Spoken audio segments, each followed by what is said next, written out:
Okay, I think I have everything set up.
Screen resolution changes. Feels a little bit weird.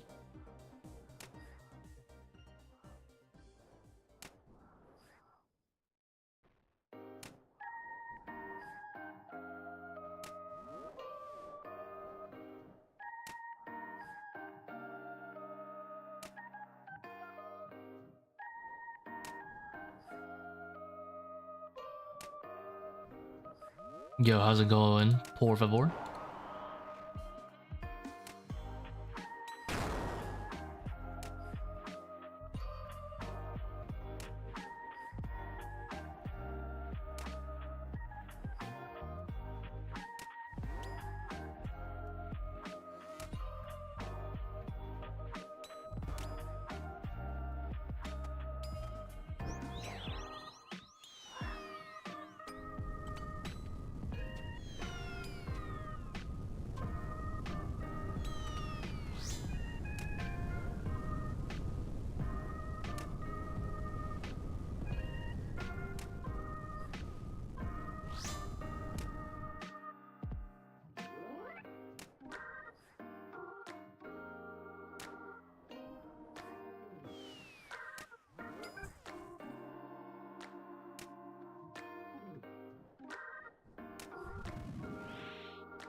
Not bad, got 2 bodies today. Oh, nice, dude.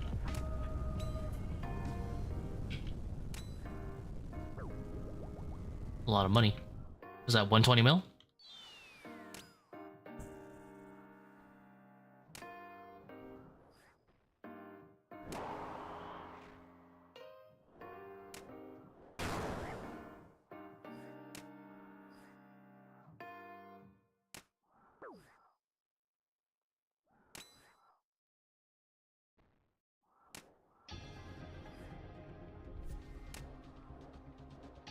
Do on a trio? Hey, not bad. Take those.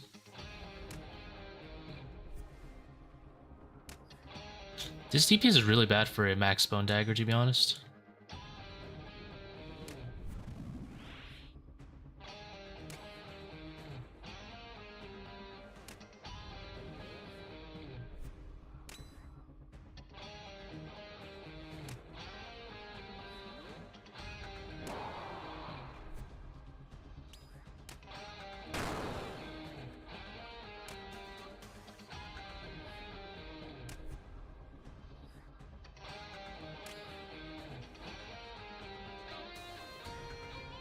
Holy, 352 max Bone Dagger? Pretty unlucky. It's fine though.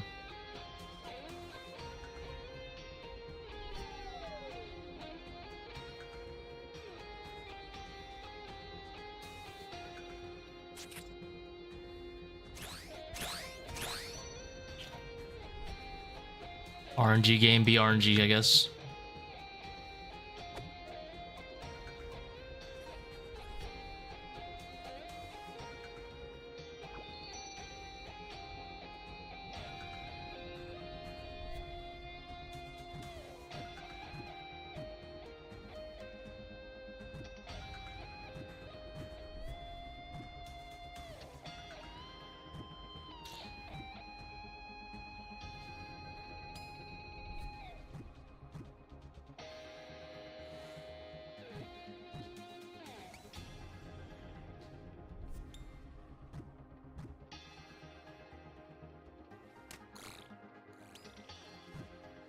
Free 0 time points. Thank you, Mr. Scarab.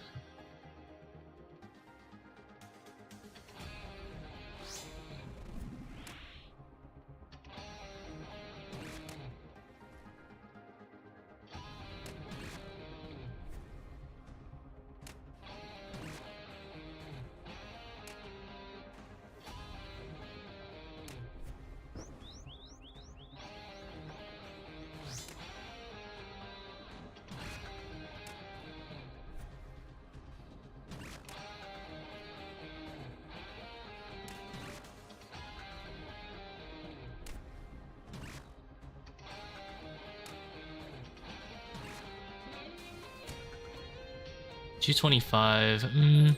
I don't think I want to hit any eggs. Hitting eggs means I probably will miss the DPS. Or I'll just have like leftover DPS.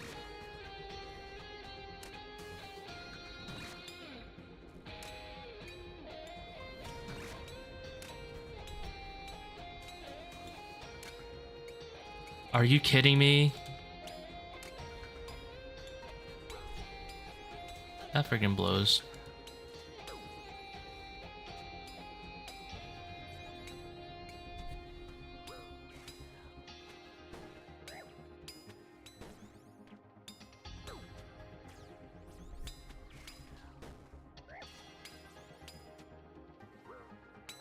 Oh my god, dude.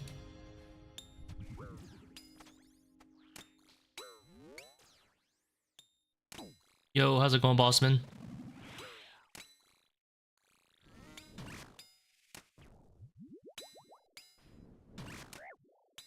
How do I fix this? This guy's gonna be... Okay. Or it's okay. I think we do this.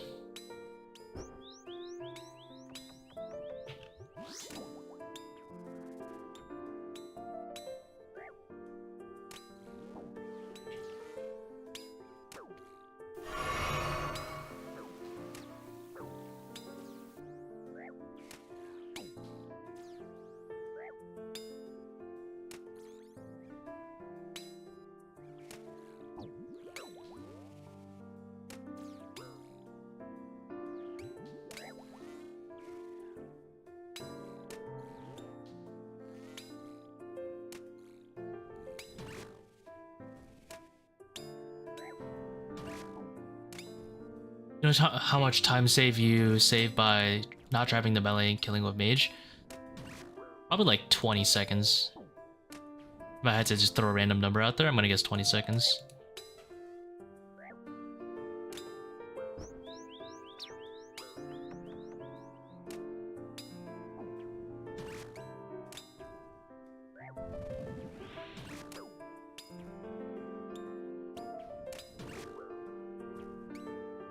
The traditional trap melee kill ranger seems really troll these days, to be honest.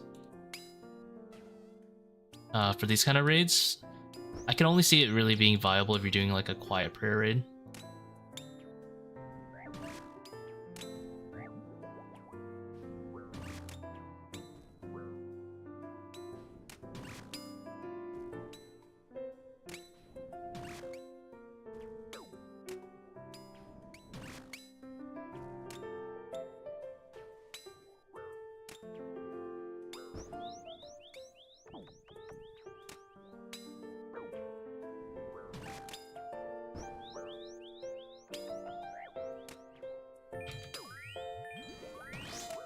Dude, I never hit that prayer fast enough.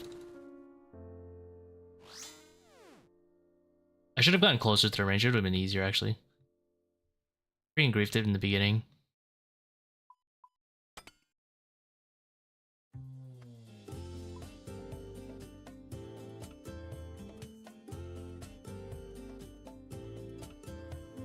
Back to the ranger, I think 25.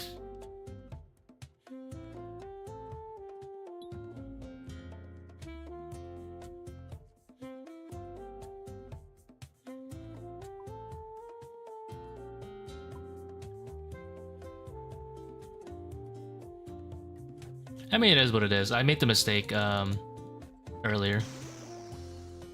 It might be like 30s. I really don't know.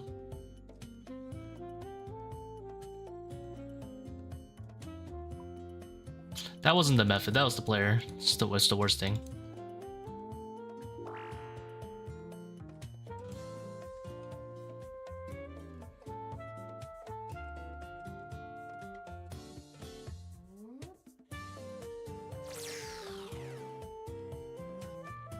There were ways around it.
Oh, this guy lived? What a tank, bro.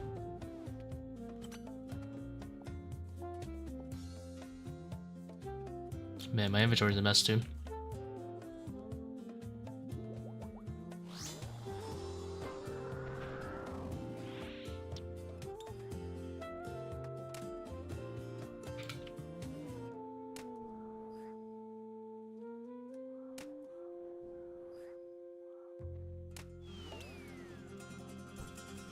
Like, even if you do the double ranger trap, there's a way to play it safe so that you basically never die. But the problem is, the reason I messed up the method specifically was because I just wasn't watching when I procced. I should have been more careful.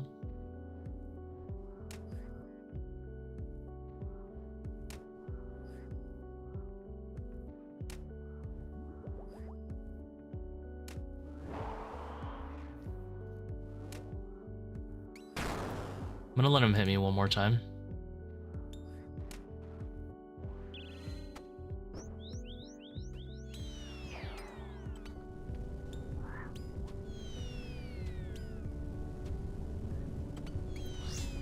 I wonder if I move back 3 tiles there, if I can get dragged in one closer.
I have a feeling that stall is actually good this hit. Because if he does rock throw, I think I could do 5 to 1 instead. Never mind. This is a 3 to 1. Actually, it was against my favor.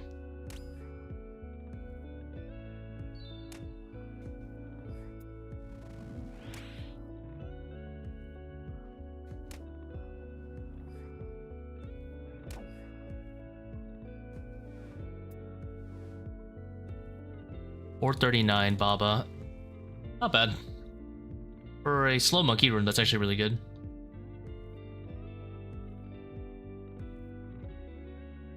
$152, yeah. Not bad, not bad.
Last time I made the mistake of hitting on 52 and thinking I wouldn't hit a 51 and throw a proc.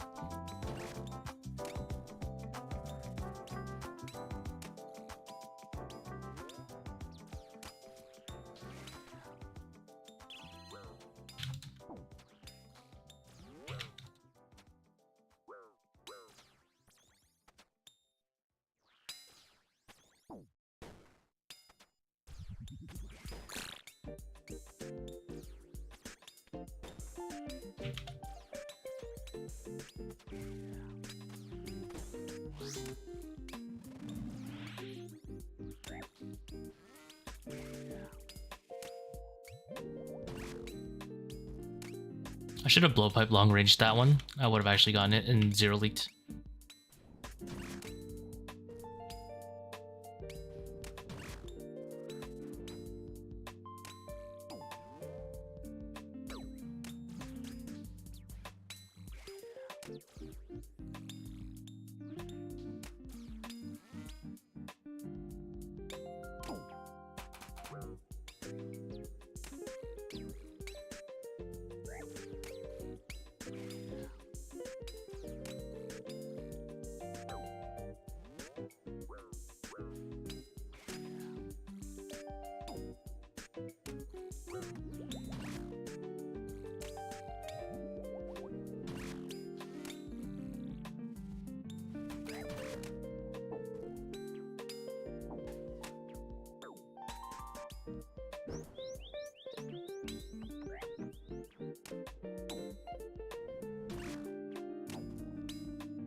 Wait a minute. I have an idea.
I wonder if this could be good.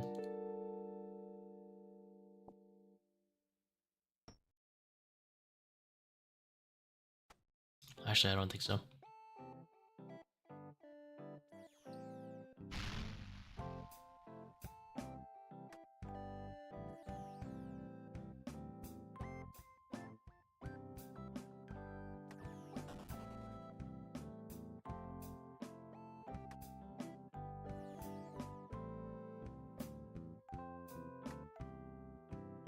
Any preference to Aussie schedule yesterday? Nah, unfortunately not.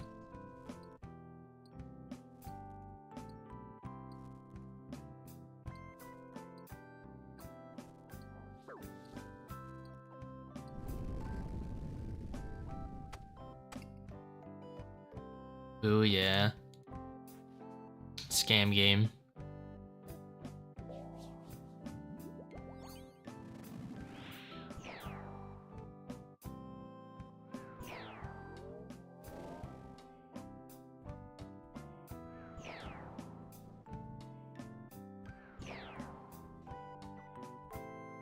We had 4 raids and a DC at Wardens.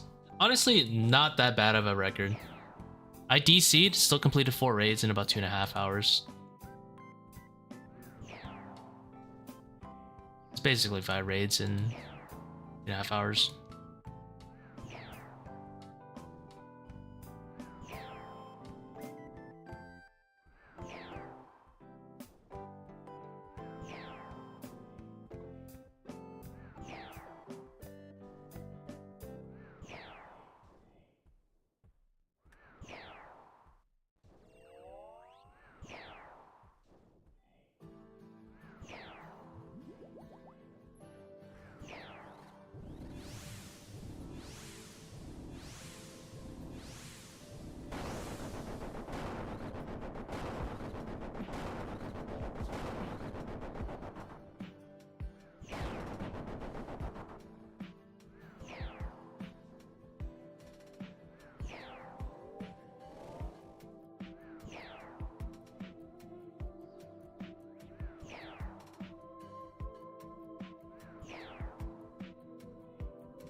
Uh, 1 HP.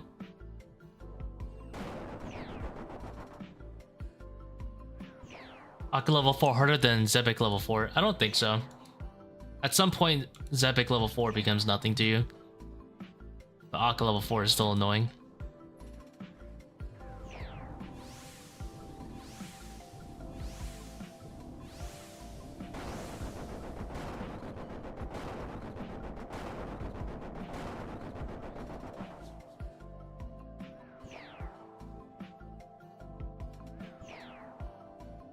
A lot of people disagree. They shake in their boots when they hear of level 4 Zebak.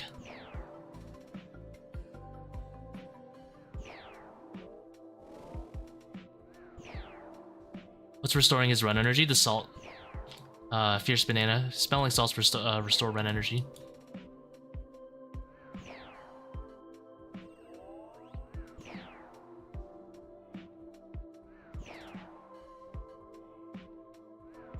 This is like a huge reason people do smelling salt, because if you for Akkha, if you don't do smelling salt for Akkha, you don't have free run energy.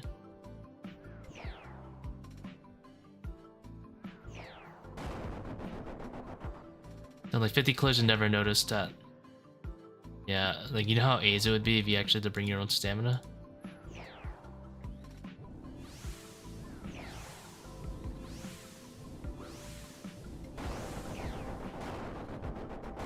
Man.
He ran out of run energy on an Akkha? That's terrible, dude.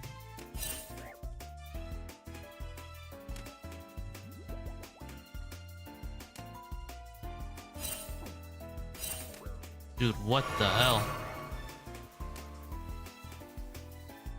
They're flying from everywhere, dude. All targeted on that spot.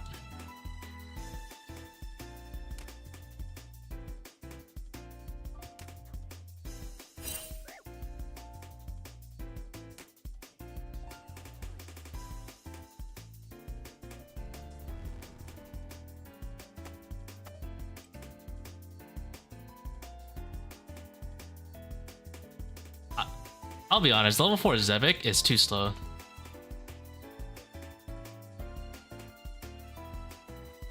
He literally needs to go faster, I'm just saying.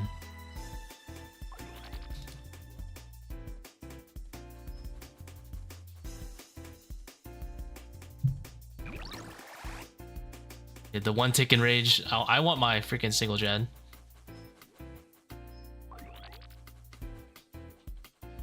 You don't have an Inferno guy, do you? Nah. I mean, I don't think you really need a guy that much these days. It's pretty chill. Go in, we repair, regen, and like a billion brews, a lot of rangings, and you're chilling.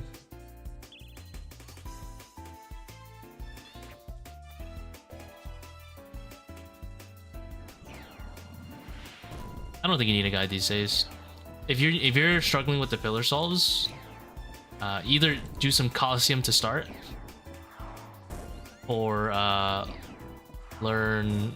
You can go on like the Weeded Rates channel and look at all the pillar solves. It's really easy. The only thing you need to learn is the blob. Once you learn the blob, you're chilling.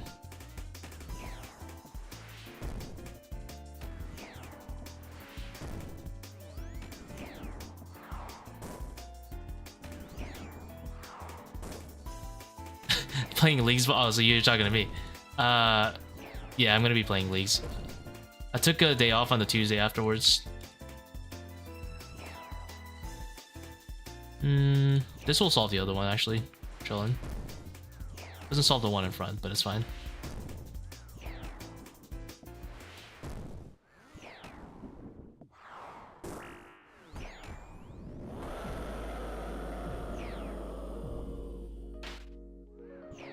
Any changes to your 545 setup since your guide? Well, my guides were for 540, but yeah, 545 I made quite a few changes on how I do things.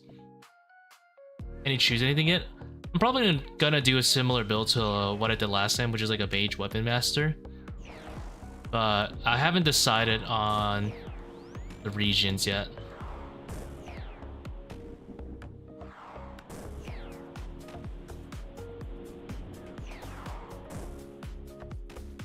I was thinking doing a triple raid region.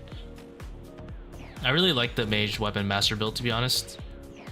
It was surprisingly good. It is really ace to get a volatile, but it's pretty good. Getting your hands on a Dawnbringer with Weapon Master was disgustingly strong.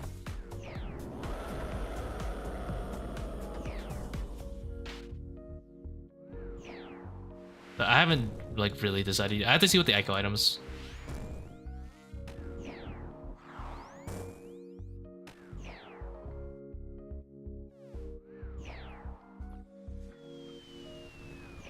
I hope the echo items change my build. Oh, are you kidding me?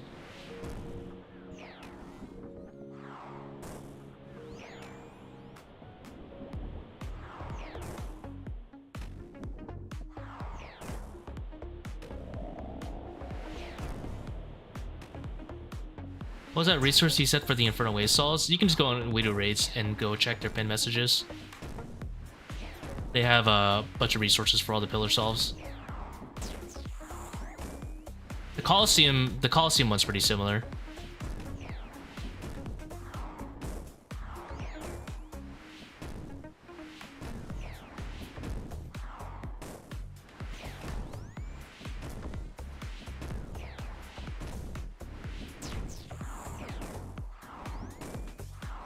Everyone just wants to do Tob. That's just how it is every time. I don't know. I hope this leagues is a little bit different. The last two leagues have been a little bit meh for me. Like, I get fun with the combat and then I get bored very quickly. Just grinding out raids. But I'll definitely enjoy the beginning. I usually enjoy the early game more than the late game. That's just how it is for leagues in general. It's interesting because when you play games like Path of Exile, the late game is like the most interesting part, but then in RuneScape it's like the beginning is the most interesting part. And the player base just tanks.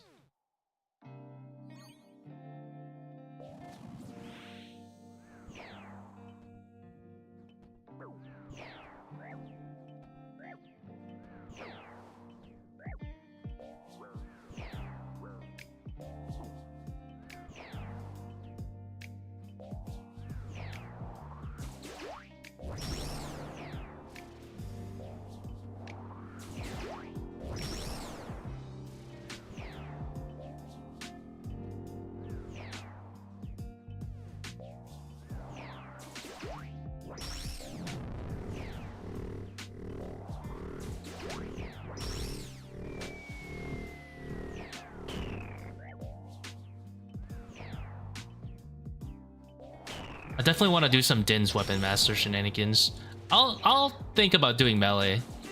Honestly, I think I might do melee, even though I really like Mage Weapon Master. Melee has cooler weapons. I haven't really decided. That's why I'm flip-flopping. I'm yellow clicking the shit out of this guy.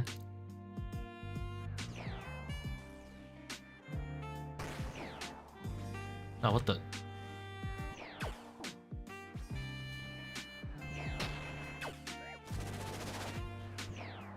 Need to...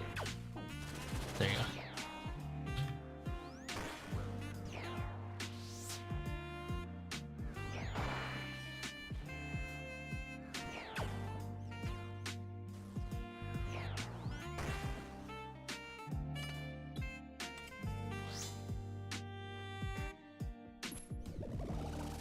Real starting on Wednesday.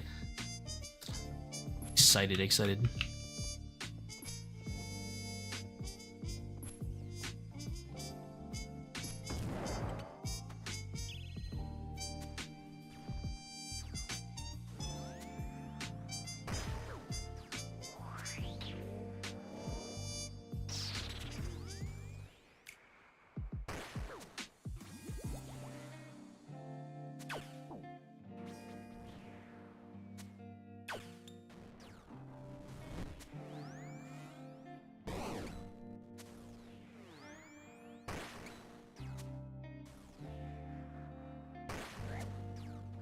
Yeah, it seems like most of us are kind of expecting like similar things to last time, but we're probably wrong.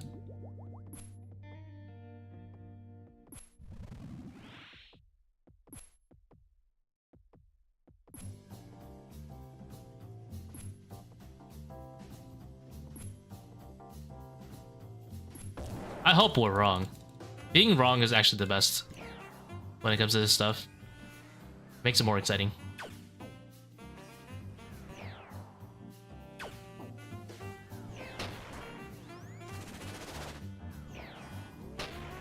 I mean, if you saw some of the things they said on the OSRS Discord, they said, "Oh, I think like Husky was like teasing, like I think Fremic is gonna be a top contender for a lot of people." And every time I read things like that, I'm like, no, I don't want to do it. I'm such a like rebellious teenager phase.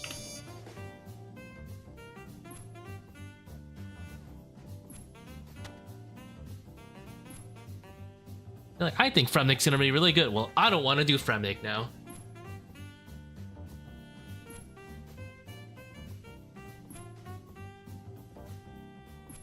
It's not a phase.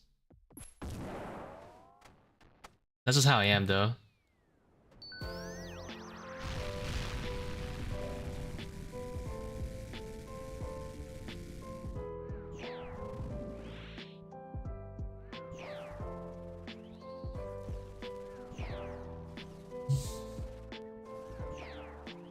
The funny thing is, I always make my build for the late game, and then I only enjoy the early game. I feel like if I made an early game build, I would power through the leagues and then not have fun. Like really fast.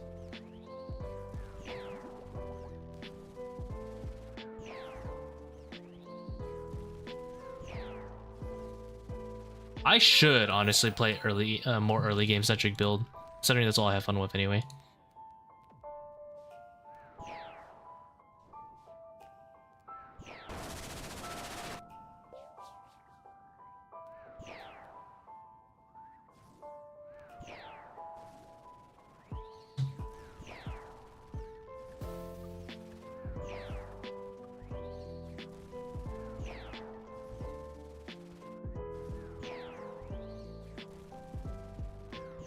I'm probably just gonna do triple raids, to be honest. I wish we had one extra region, but I'm very likely gonna be doing all 3 raids.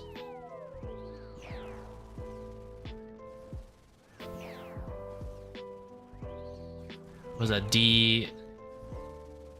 DZM? Or ZDM? I guess.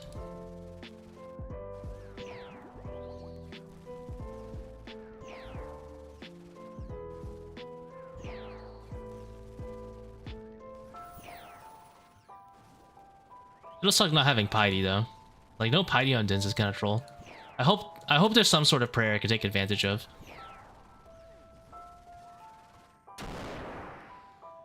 Not having Torva for Dins also sucks, but it's not that bad.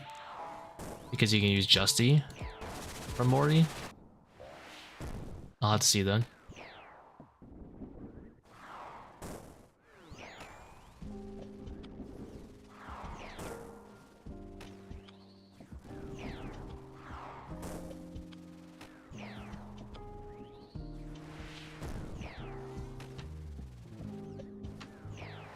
The only thing that sucks is I kind of want a good range spec weapon, and I don't want to do ZCP.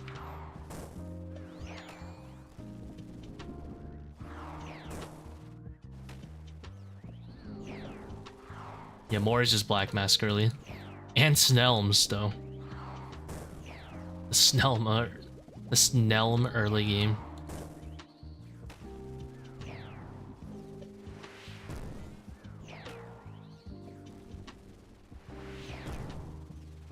What's the name of the Inferno resource? Just on Weeder Raids. Just check out their channels, check the pinned messages. I mean, honestly, if you don't like the Inferno, and you haven't done Coliseum, do that first. You're out of it, no worries, man. If you haven't done the Inferno yet, I mean, haven't done either the Inferno or Coliseum, just start with the Coliseum. Because you said you don't like the boring late waves, and Coliseum only has 11 waves, and then the boss. So, I would highly recommend the Coliseum first. Because once you learn the solves in Coliseum, you'll realize the Inferno ones are the same thing. Other than the Blob. But the Blob is brain dead easy, so it doesn't matter.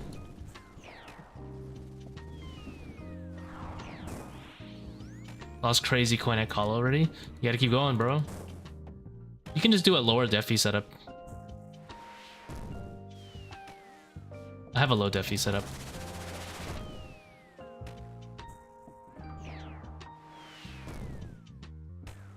Don't give up on the Coliseum, dude.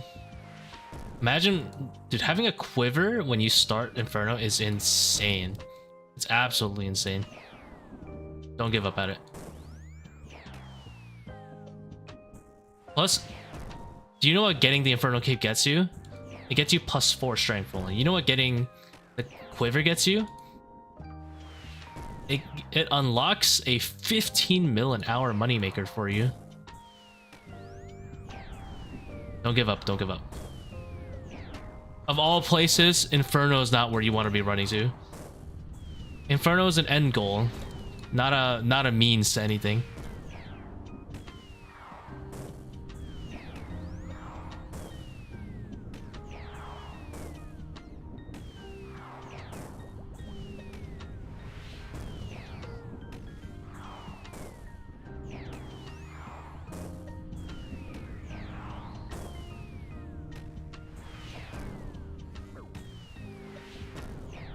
Just finish your blessing your quiver. Nice, dude.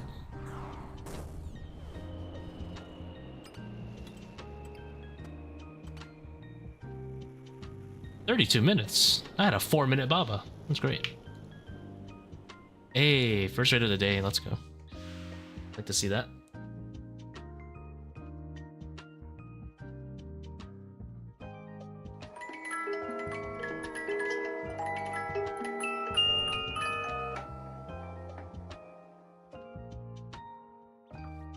I'll take it. Not bad.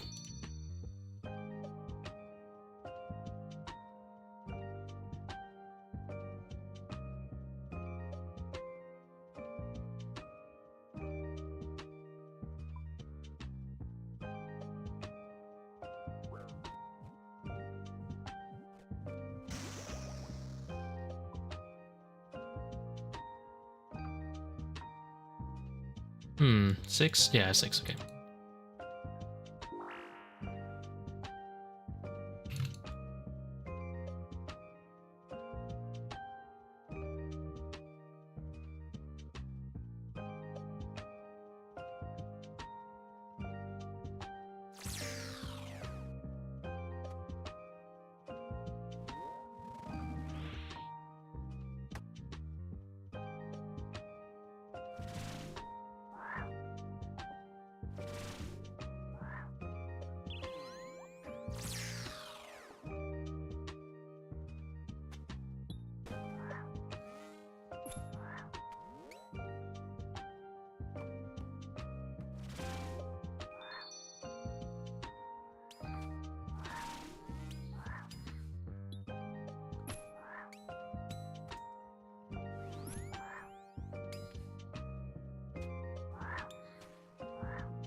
Oops. Forgot about doing that.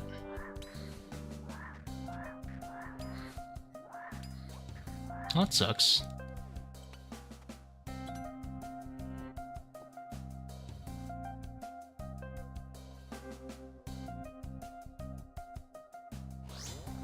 Weed Race looks like a great resource. Yeah, it generally is a pretty good resource.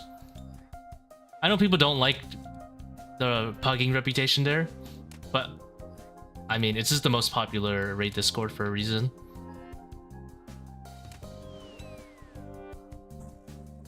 The only... It's honestly not bad pugging in Weed Raids for most things. You're never gonna beat your own homie clan experience, but it does the job for a lot of people.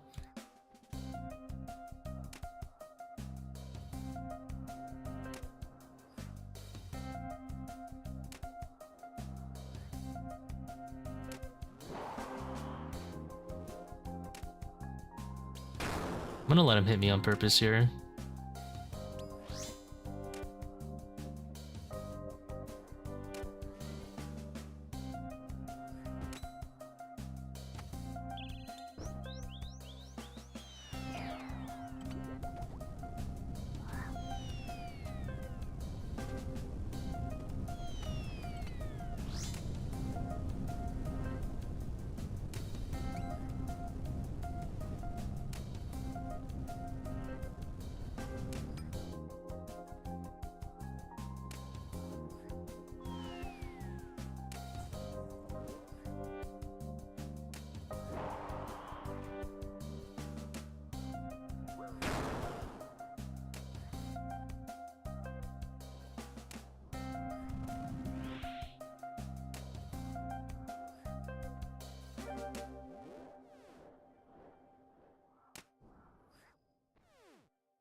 Ah, I messed it up. That was a free skip.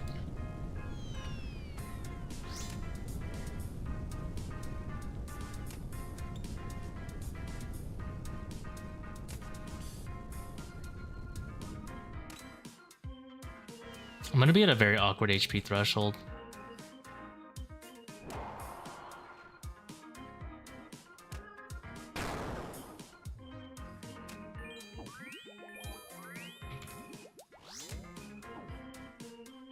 Okay, we're good now.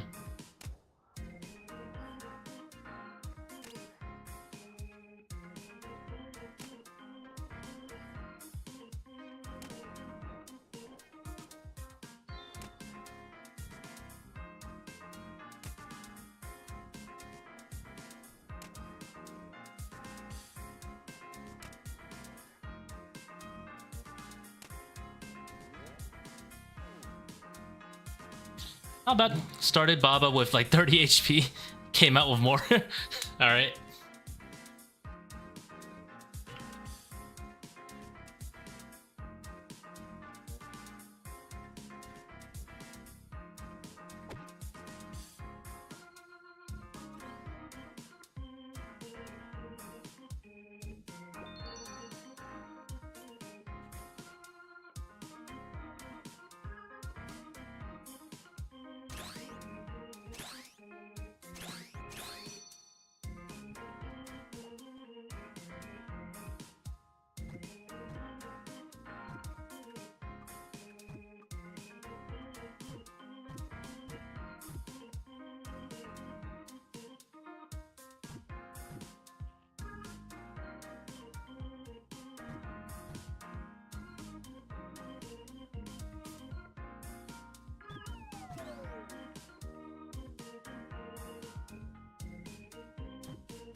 Alright, I'm fixing my volumes. It feels a little bit loud.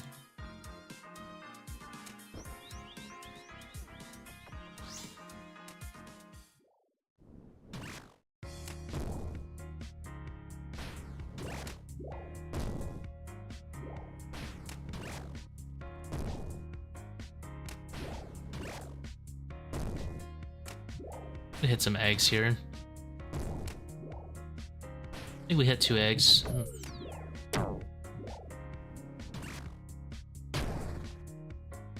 We'll hit just the one.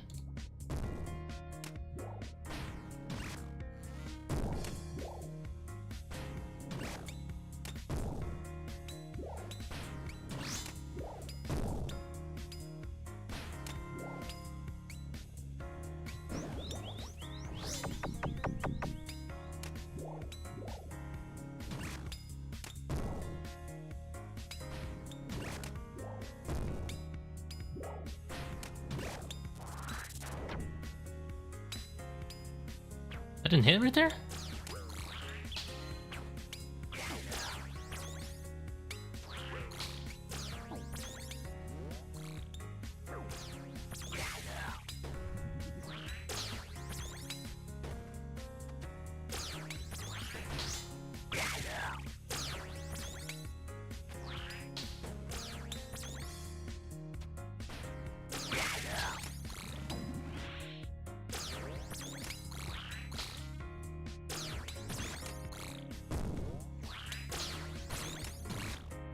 For 500 raid with no red X, would you bring Bando's armor? Yeah. I'll be honest, if you're doing mixed hide and you're not doing some sort of red X, you're gonna die. That or you're gonna have to commit every single one of your specs to Sun.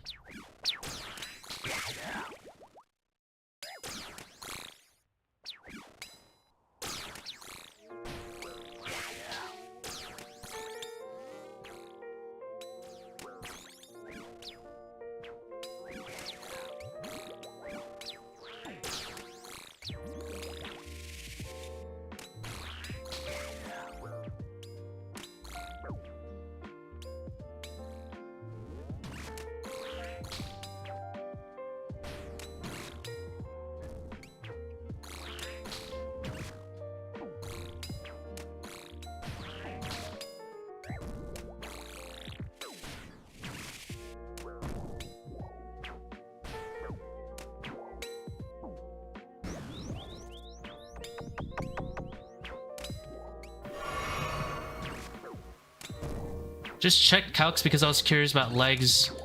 You don't lose a max to dropping T legs when assaulted with a fang.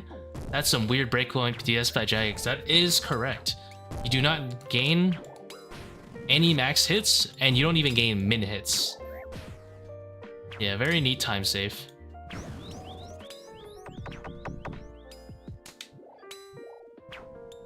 Guarding boots with recoils over prims. I like prims more. The recoil is not that useful, although in this case it would have been really nice.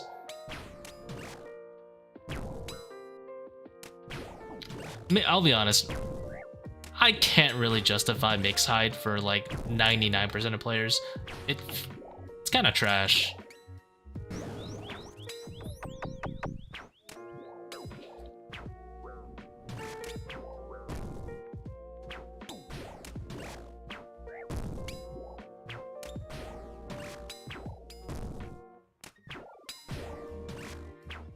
Mixed hide is this like super awkward thing where, in a sense, the item is built for noobs, but noobs should just face tank Baba and have defense. Even if it's a torso, I think like a fighter torso's defense is more valuable to a noob than mixed hide's inventory save. Because if you've ever seen a noob play, they will brew down and they will not get their stat back up. And that's really bad. Or they'll sit there brewing and hitting while brewed down, you know? All of which being extremely bad in many ways.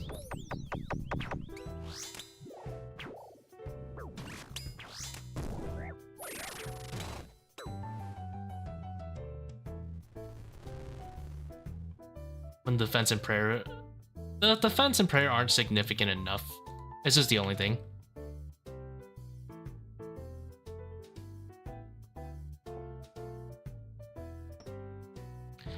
The idea of giving a noob more inventory space is nice, but in practice, if you've ever seen a noob drink potions, you do not You want to avert your eyes very quickly.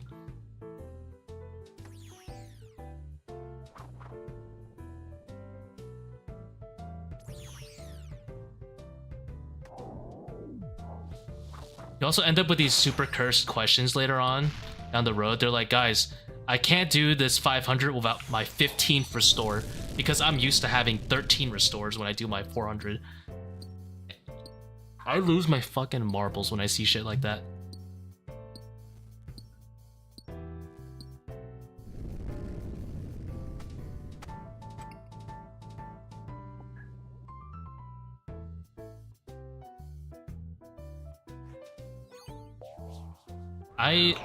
I'm always like physically wondering how someone can possibly go through that many supplies. But people do it.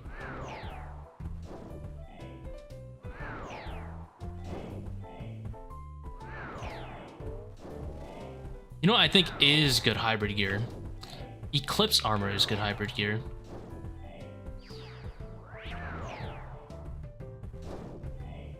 If you're at like that weird dragon crossbow budget area, I think Eclipse is a little bit better. It gives more damage, which is obviously great. You get a little bit of strength built into it, just like Blue Moon. And most importantly, it's also dirt cheap too. It has some defense. But I would still take a fighter torso top, I think.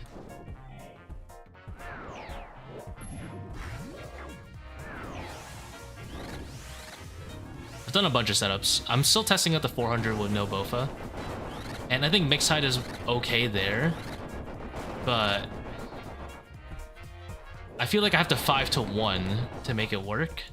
And I'll be honest, I'm not expecting a Dragon Hunter crossbow boy to know 5-to-1, so I'm trying to strike a balance between the audience I'm targeting and what I want them to grow into. And I think 5-to-1 might be a little bit too much for a Dragon crossbow boy. It's like teaching 4-to-1 Ohm to someone who has a DSIM. It's like they might not be ready for it. I don't know about you, but they may not be ready for it yet. Sink or swim.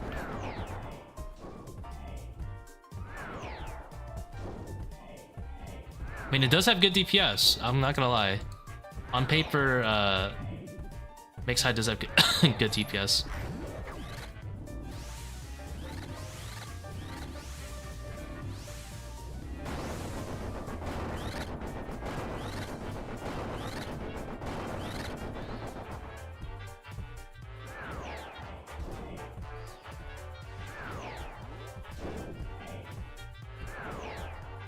I don't know what setup I'm doing right now, but I'm gonna hope it works.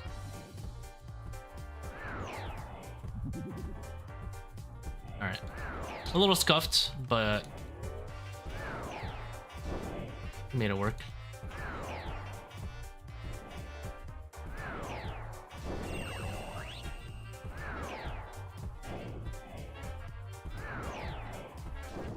So the way I experimented with mixed tide in 400 Dragon Crossbow runs. 400 Invo Dragon Crossbow runs, that is. And I actually did like the mixed hide for the D-claws. D-claws? Bone claws. Eh. But I felt like I had too much space. And what ended up happening was I ended up just adding in more switches to make up for the lack of like range defense and stuff.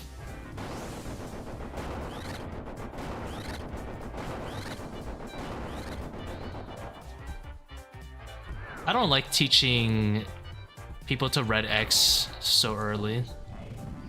Because red X is like... You're just telling... Especially with the Baba nerf. I'd rather tell someone just to get the fence and just hit the boss, dude.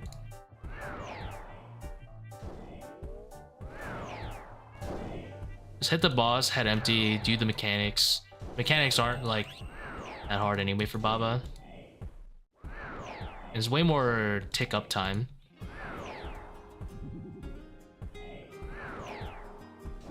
Like if you do Red X with Mix Hide, you're gonna have lower DPS than AFKing with Bandos, right? Even if it's more DPS than Bandos. I mean, heck, you can have Rune Armor and have more DPS than Mix Hide if you just tank Baba instead of Red Xing it.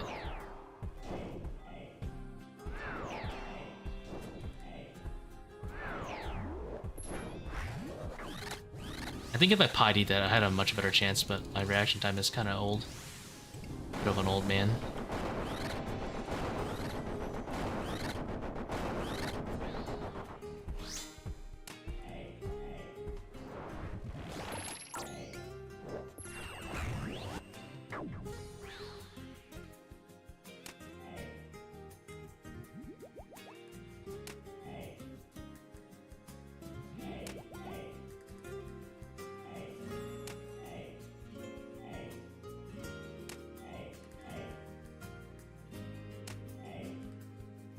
What should the raids for Mega Rare equivalent be? Or do you need to add another Ah!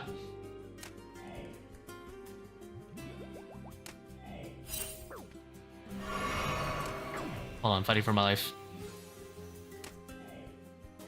You think they should add another Mega Rare weapon? That's a good question.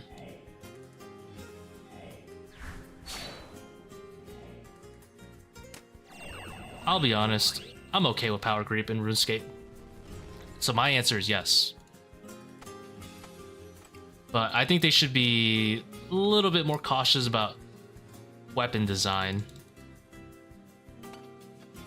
I'm not saying do nichescape. Nichescape is no bueno. It needs to make it... They're adding good levers, I think. As they say, levers of balance. Shadow was probably the worst no lever possible weapon they've ever thought of.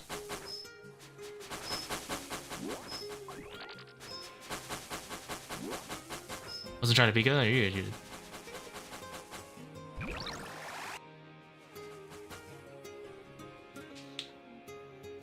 Lever.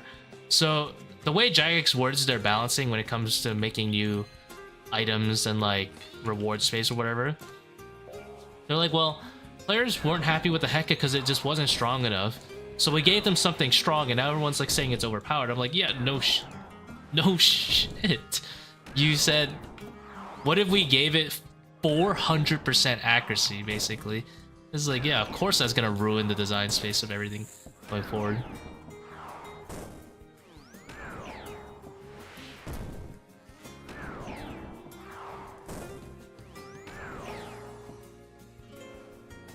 So Jagex says they need to make levers for balancing items, right? For example, Scythe has the lever of monster size, right? A 1x1 monster is inherently terrible for people to hit a Scythe with. So they can balance things by having a 1x1. Scythe also has the slash thing, of course. So you need a monster that is big and weak to slash for Scythe to be good, right? Obvious. But for Shadow, the problem is when you don't mesh these levers well, you end up creating a loophole for yourself. Like Shadow and Tbow famously make a really bad design flaw, where Tbow scales based on how good the guy's magic level is, right? Or magic aggressiveness. There's also like magic offense bonus. But if you make the Shadow good, you're automatically making the Tbow usually bad. Not really. There's one lever that works. And for Zebak's actually a perfect example of it kind of designed well. Where Zebak, the Tbow is one of the rare NPCs where Tbow doesn't scale off Zebak's magic level. It scales off his magic offensive bonus. It does the higher of the two. So Zebak is technically a good example of weapon balance archetype in that respect. But for every other monster in the game, they've locked themselves to, well, it's got to be good with either Tbow or Shadow in some respect. You can't really have a monster that's strong against both the Shadow and Tbow at this point unless you give it some crazy stats like Soul. If you haven't noticed, Soul literally has like 900. I was memeing about it with my friend when Soul came out. I was like, what did it do to Soul to make Scythe good? I bet they gave it 900 magic defense and 900 range defense. I was pretty close. They gave it 800 and 800 or something like that. Because I knew that was the only way they were going to make it not bad. I mean, make them bad at the same time. So they have to be kind of more careful when they make their mega rares. You can't just stat stick it. I think they should stop doing scales off this guy's like offensive thing. The magic formula kind of ruined that for them.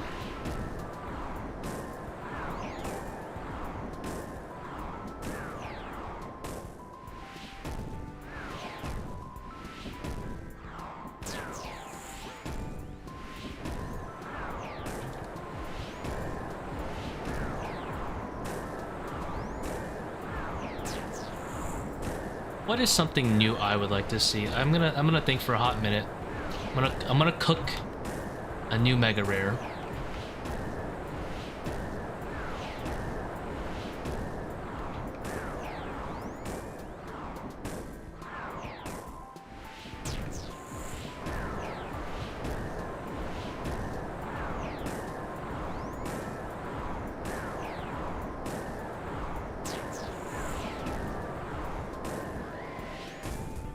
Let's state the obvious. It's got to be good against a boss. We got to start with the obvious. It's got to be good against bosses. A mega rare can't be like a Venator bow where it's only good against mostly garbage NPCs. It's got to be good versus bosses to feel good. To be worth a mega rare status, it's got to be good versus bosses. So that's step one.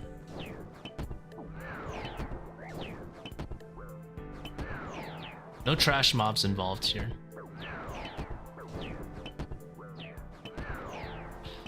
You think of the stats.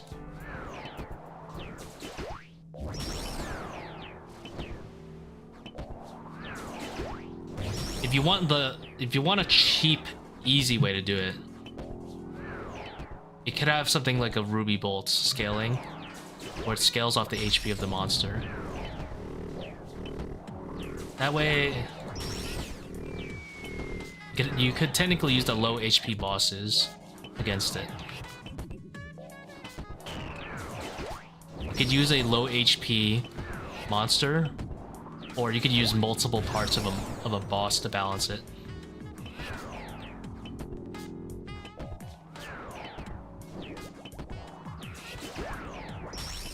For example, Hui has something like that. He has multiple bosses, cap damage.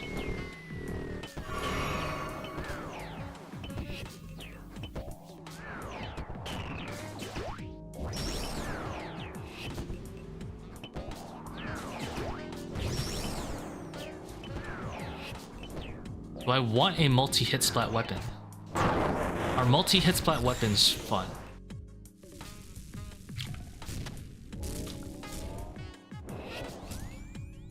One-tick blowpipe. I do kind of want a faster magic weapon, I'll be honest.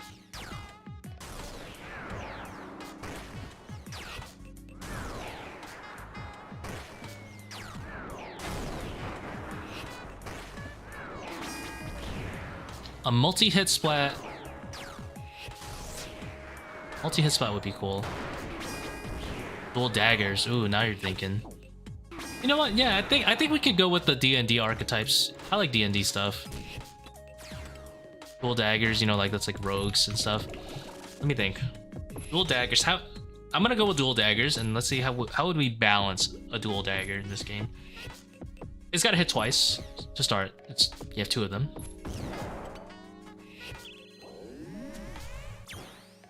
I think I'd be okay with a mega rare spec item. What do you guys think about a mega rare spec item?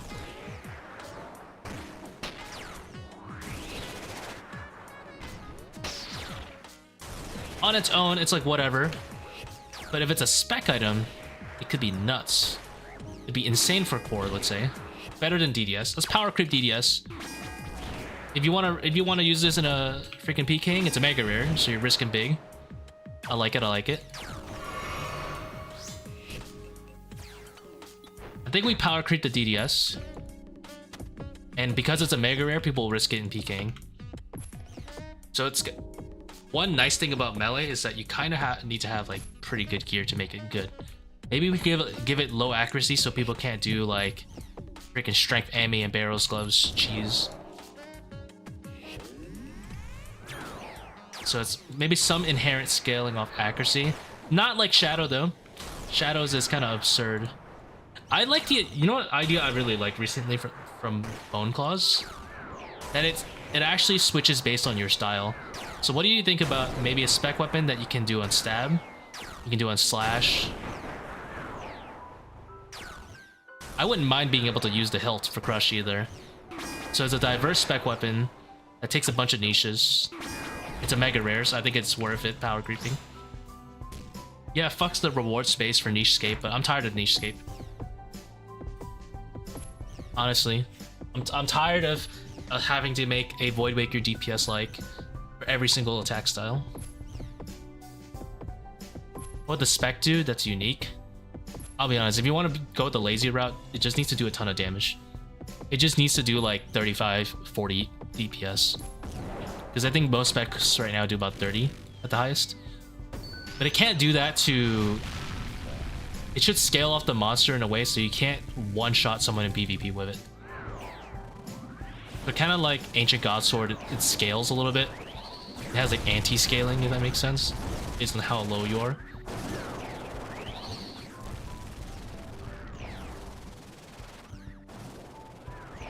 But I'm down for it to do like more than DDS even on players, just at a little bit higher risk. Like you gotta risk something with it to make it good.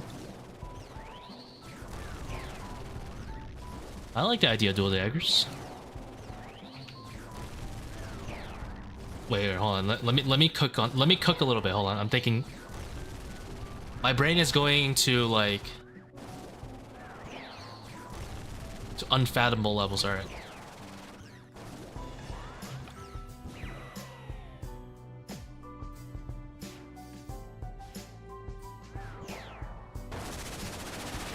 Hold on. Let me cook.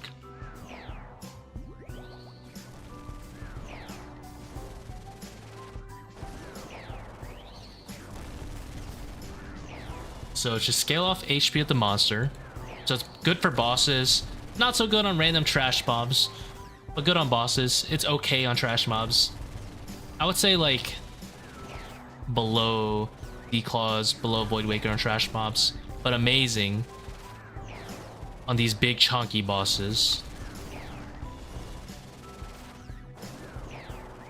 What would be thematic with dual daggers?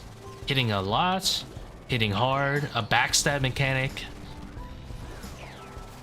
I don't like backstab because you're always fighting these guys from the front, but some sort of crit.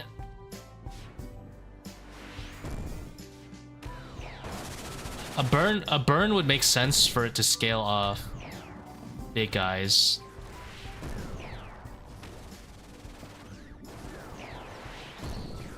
Finishing blows, that's I think that is a good cook right there. Finishing blows is a good cook. If it's like, oh wait, that'd be great. You could power crit to see Hallie. No one gives a shit if you power crit to see Hallie. That's great for top actually. You imagine you could replace a see Hallie with that. That'd be great. I would love that.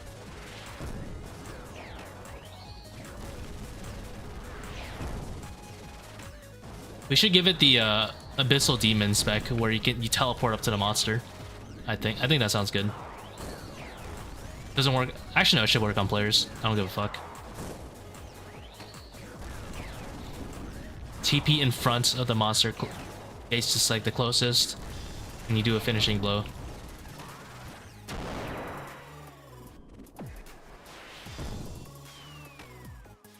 Teleports behind you. DDS's you.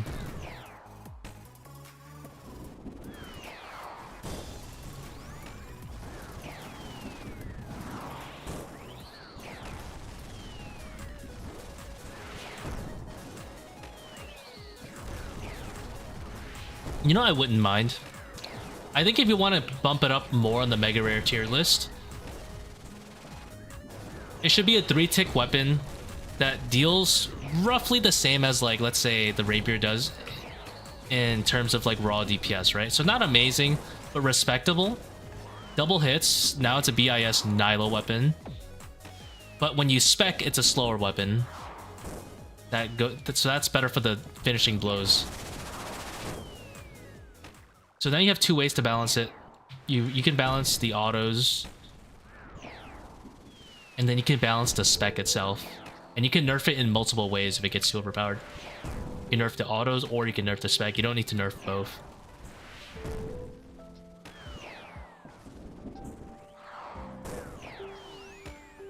You can also consider the balancing.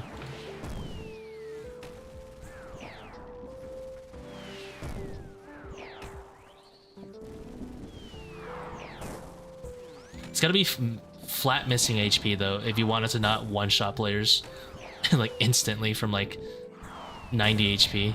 It's because they're missing like 5 HP or something.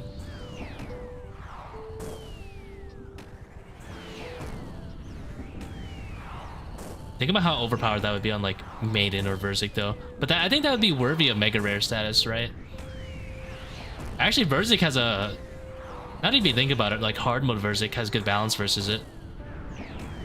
Because she has flat missing HP, and then when you damage her below a certain point, she heals.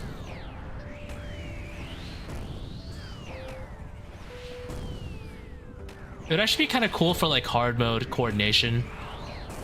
Because if anyone's played leagues last year, and you had Executioner's Axe in hard mode top, you knew that you could actually throw 2 axes and just one-shot her, and essentially skip that phase. Imagine you can kind of like do something similar, where you bring her down to 1 HP right before she heals, and then you all spec, and you kind of skip it. That was a slow-ass raid. We're like close to skip it. Ooh, back to back. And then you can have monsters with multiple phases to balance it out as well. Kind of like Kephri. Because they don't have as much flat missing HP per phase. Another way to balance it.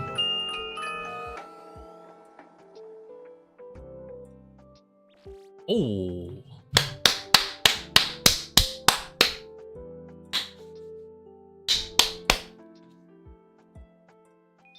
Let's fucking go. It's that easy.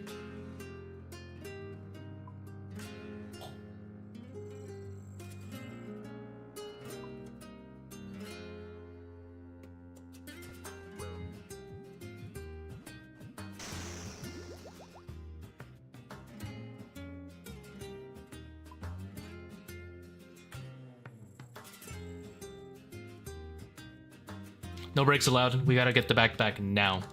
Right now. There are no breaks in this... no breaks.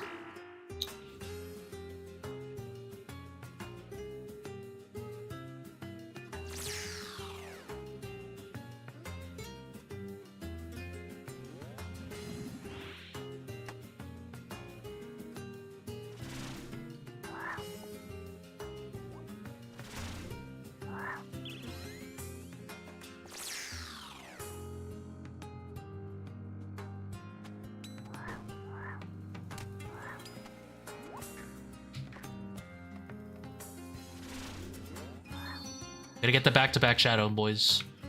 This is the one.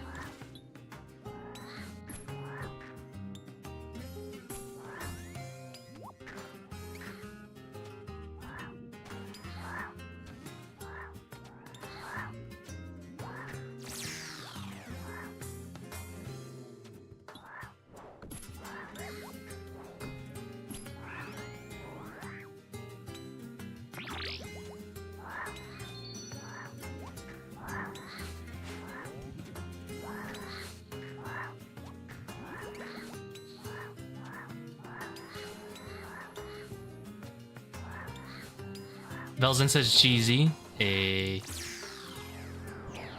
Thank you very much.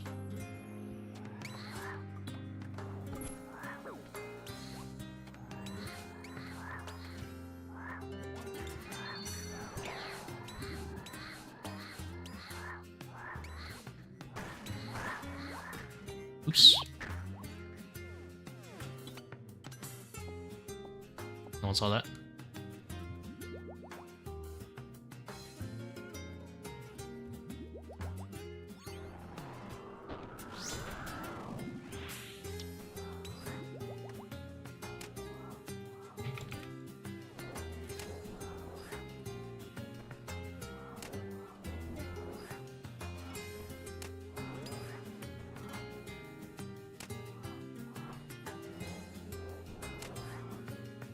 It is in fact Friday. The weekend has begun. What if I back-to-back this right now, though? For real, though.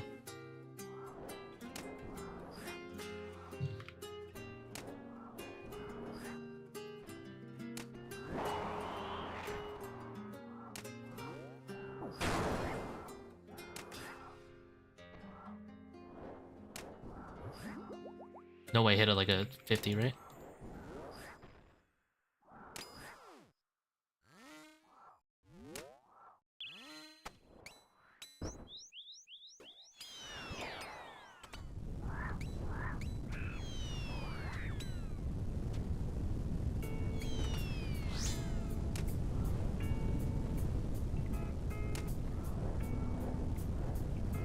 Dude, a spec weapon I think is a really good idea. It prevents it from being, like, consistently overpowered. Alright, but now let's discuss unnecessary chargescape vetoes. How about every time you spec, you consume 1,000 blood runes? I mean, what?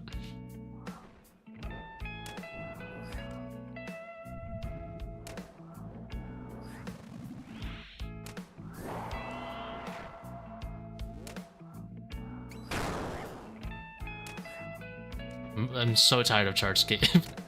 I freaking hate chargescape.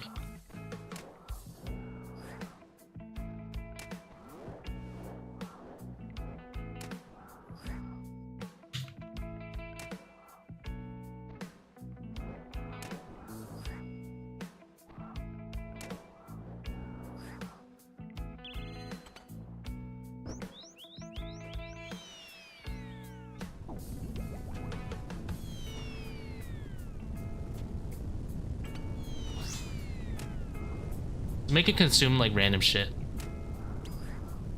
Consumes freaking blood shards. Consumes a whole like 100 blood shards.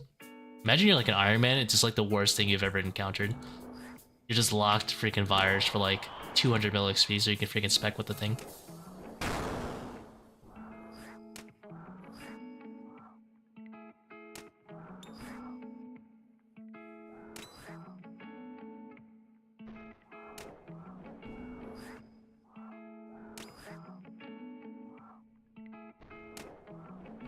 Oh my god, you know what I just thought of?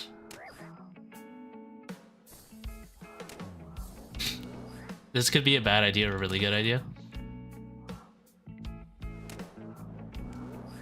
Actually, no, this would be a nightmare balance. I would never... I was gonna say this is a great idea and I realized I overcooked. Take it back. I was gonna say, what if there was an item that scaled off of every single offensive stat you had and dealt damage based on your best like hybrid. So if you had like 100 magic bonus, 100 range bonus, and like 100 melee strength, whatever, attack bonus, it would do like, that would be like the best combination of damage. But then I realized that's a complete balance nightmare. Do not do that.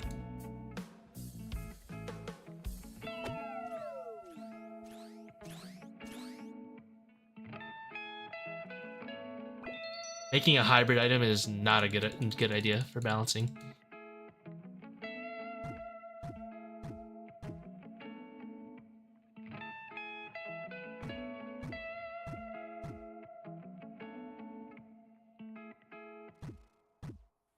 I already saw League of Legends learn that lesson. Don't do hybrid items. It never works out.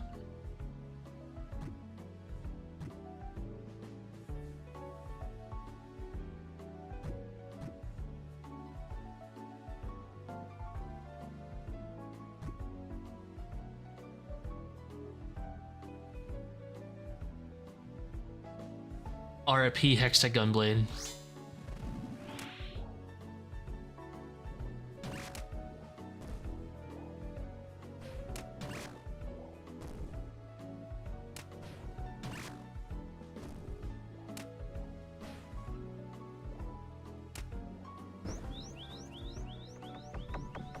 Scales off flat missing HP, yeah, that'd be really nice. Hextech Gunblade. Dude, Hextech Gunblade was illegal. That thing was not right.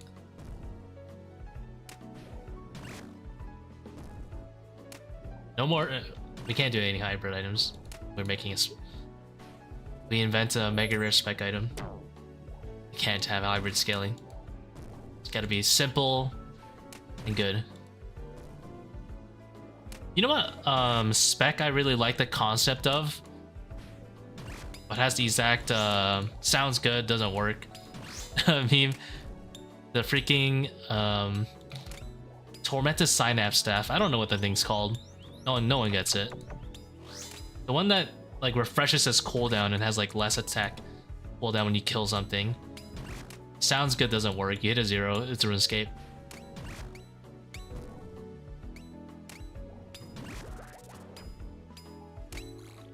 I like the idea. It's gotta have better execution though.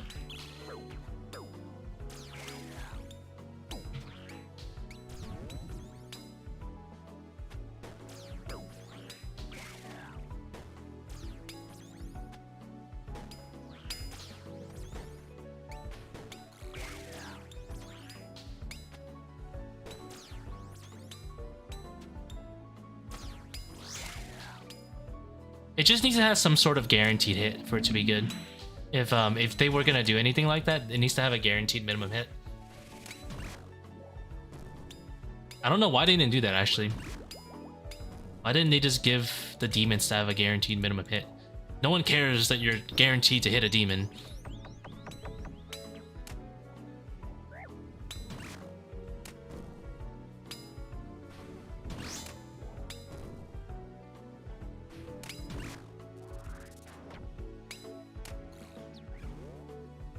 Well, it's gonna power creep the demon landscape.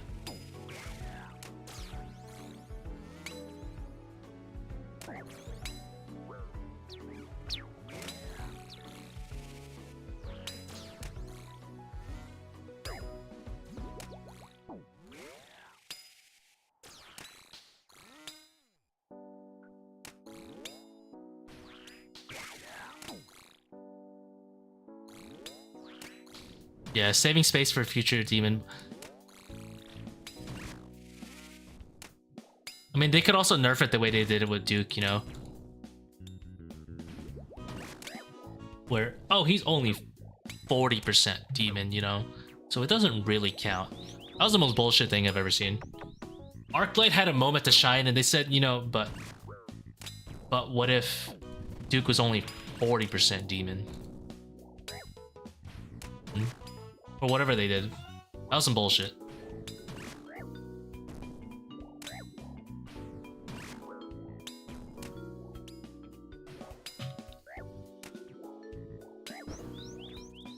At least in the lore it made sense. But it is a lever they can do. I felt like it wasn't necessary to do it to Arclight though. Kinda did Arclight dirty for no reason. And now they have Emberlight, so I guess it kinda worked out.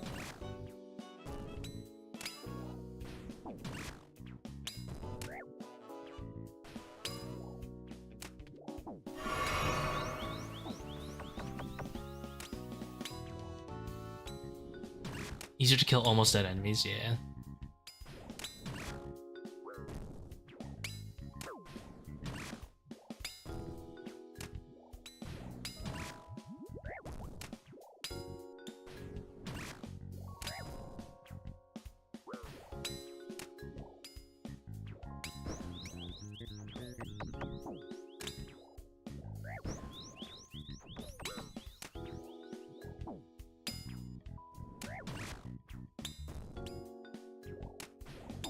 What do you think about an upgradable Mega Rare? What do you think about upgradable Mega Rare?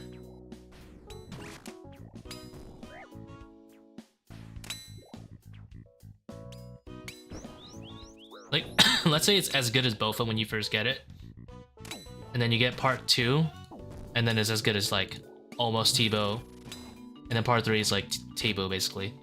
Good, you know, like, yeah, it's a slippery slope.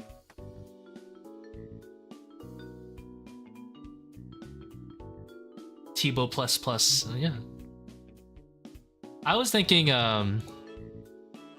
if there's like a mega rare spec weapon, which I think sounds like a good idea, I wonder if it's possible for them to make a weapon with multiple spec bars.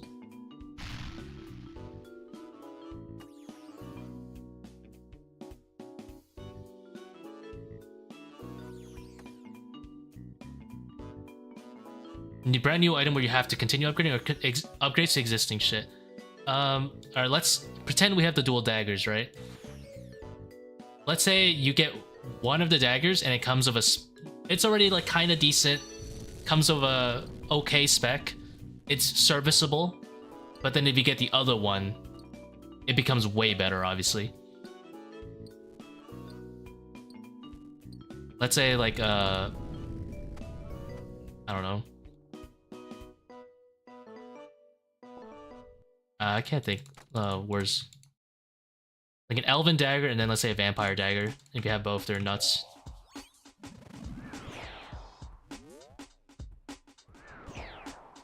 Your character magically learns the barbarian ways of having a dagger in each hand.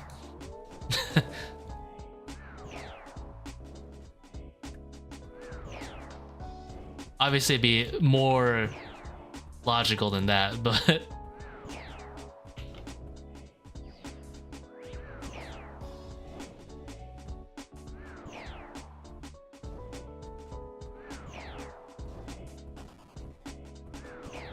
and you can I mean, I don't know if a lot of people would agree with it. You can make it so that like part 1 is easier to obtain, so that it's like, you know, it's like not hard for like a mid or like mid into late game player to get, and then the second part could be like a difficulty unlock, difficulty plus grind. You can make, instead of just making it balanced purely off the stats of the weapon and everything, you can make it balanced off drop rate too and skill of the player. Like, hey, if you're gonna get this, you need to do this. Obviously you're gonna see like selling services, I think, is the biggest problem if you do something like that though. That would be one thing I'd be really concerned about if I did, not if I, but if a drop rate system like that came. It sounds good on paper, but then you're gonna have selling services for it. And I really don't like selling services, personally.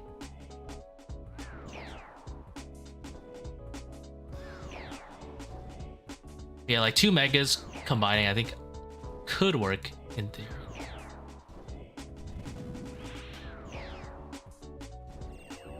I guess it would only, I guess selling services will only be bad if it was a guaranteed thing, because then you would see it all the time.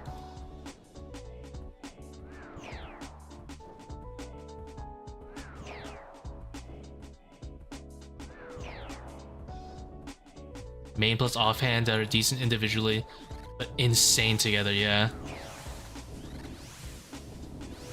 What'd you replace Bone Dagger with? I actually didn't replace it. Bone Dagger's still in the inventory. I just dropped it right after Baba. Because I don't use it at Kephri anymore. What I've been doing is I just don't spec in the beginning and I sun. If I could spec Kephri in the beginning, I would. But it's bugged and, you know, Bone Dagger doesn't work there.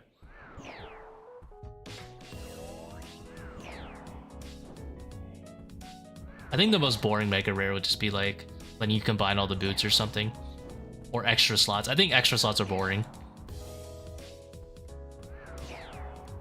Mega rare, one really important thing about mega rare is it needs to be a little bit flashy. Between transitions, yeah, you could still do transitions. So like between phase 1 and phase 2. But the problem is if I wait until that transition, I won't have the sun spec and I might die. Even if I depth charge. Even with depth charges, you only get to like 75% spec.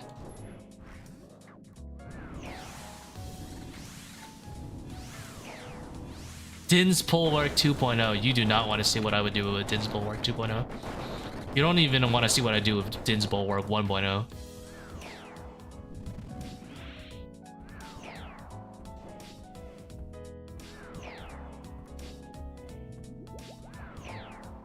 $800 range defense.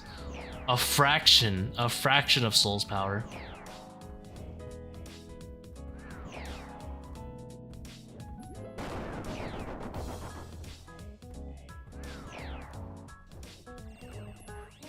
Now, the way the defense works in this game, though,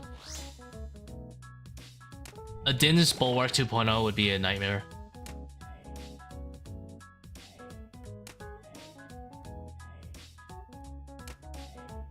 As much as I want defense to be a niche, the only way like a Din's 2.0 would be good is if it had % damage reduction, and that's probably not a good idea for the game.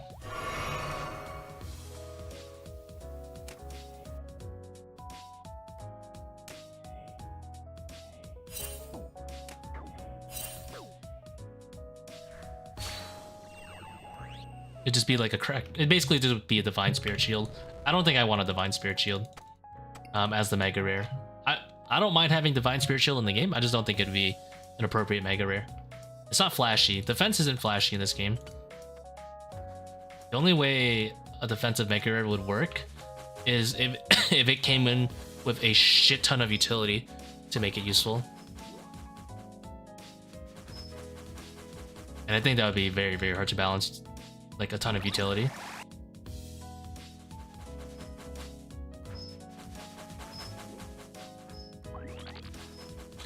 Just got my quiver, couldn't have gotten it without me. Thank you, Aaron. Mr. AA Ron. I hope it wasn't me, and I hope it was actually the Din's Bulwark, but...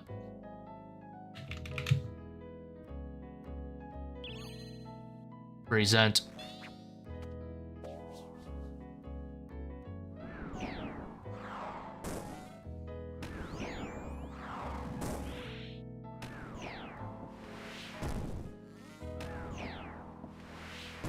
I love that skit. It is the best thing ever. You gonna go for multiple kills, Aaron? Or are you just doing the one and done, though? Don't tell me you're doing one and done, though. Don't do me like that. You're going back, though, right?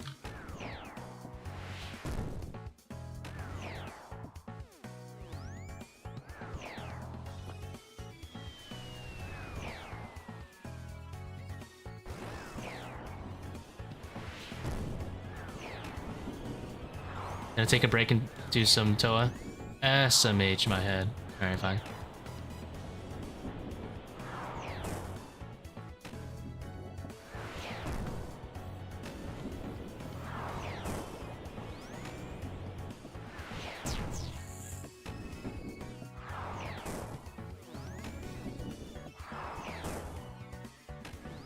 Armor lock from Halo. Like Halo Reach, right? Where you like... It's basically like Zonya's. I'm not really a fan of that stuff.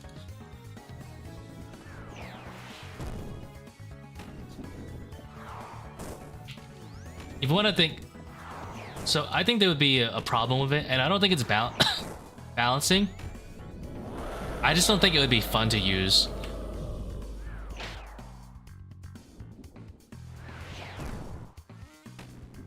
I don't think RuneScape is a great game for armor lock, like an armor lock or Zonya's type mechanic. Because mechanics are meant to be done, and if you can skip them, sure, you're losing DPS, but I'm also thinking about the community in terms of what people would say if you use that stuff, and people would just straight up flame you if you used it. Like, oh, why don't you just do the mechanic correctly so you can hit the boss while you're doing the mechanic? They're obviously right. But you also don't want to get flamed for having a Mega Rare, right?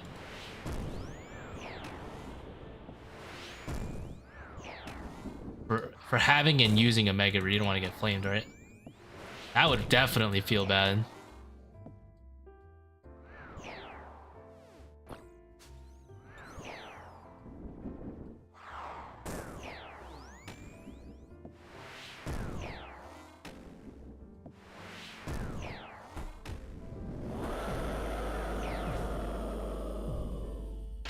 Item that lets you skip all the puzzles. Imagine they had something like, I call it the Ubisoft, where it just tells you what to do. Your entire UI gets filled up. There's like a whole giant marker telling me to click Zebak. Like, hey guys, you gotta do this. That's just called RuneScape 3, actually.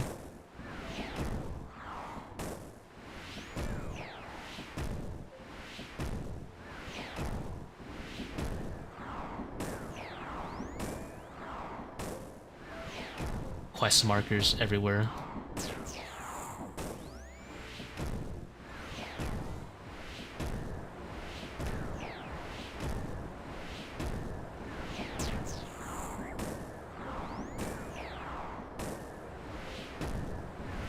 Game Shard, that's a name I haven't heard in a hot minute.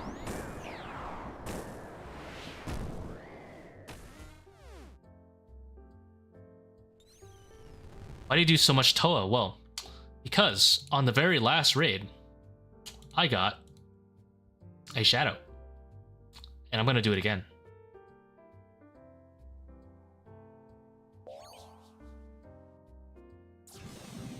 Fat stacks of money. Also streaming. I only really do it because I like streaming it.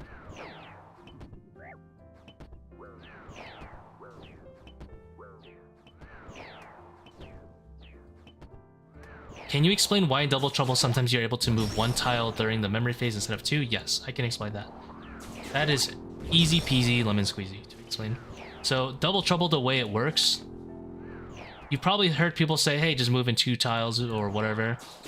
But the reason it works that sometimes you can move 1 is because Double Trouble, what it actually does is every time you move, it'll always place a tile where you were and always 1 into the direction that you're facing when you finish the movement. So when you move 1, you're always fine because you're moving to like an in-between area.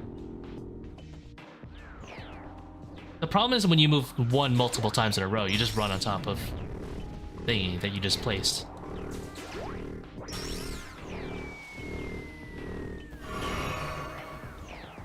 So you can actually just continually move in 1s as long as you keep turning around and you keep changing direction. If you keep changing direction, then you're never technically running on top of something you just placed. So let's say I move from here to here, here to here, right? Boom. 1 will get placed there, 1 gets placed there. I can make another movement, I just can't make it in that specific direction.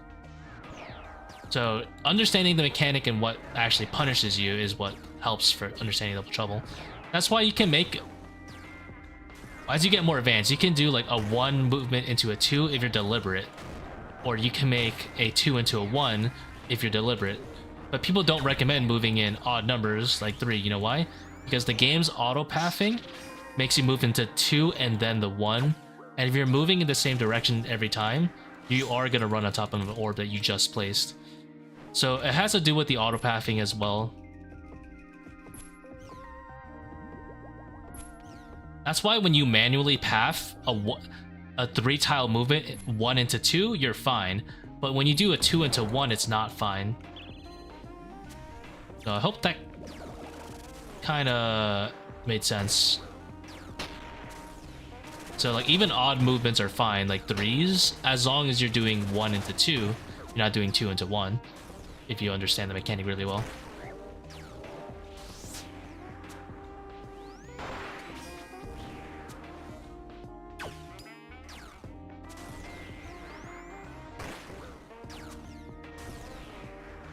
Oh, I see. Pog, thanks for the explanation. No problem, man.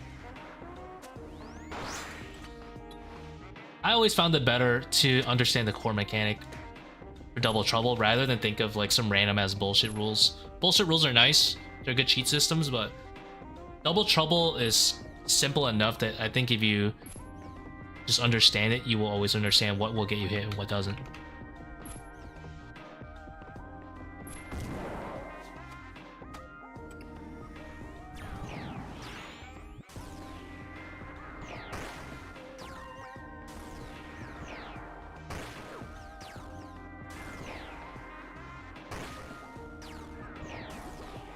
I gotta watch out for skulls.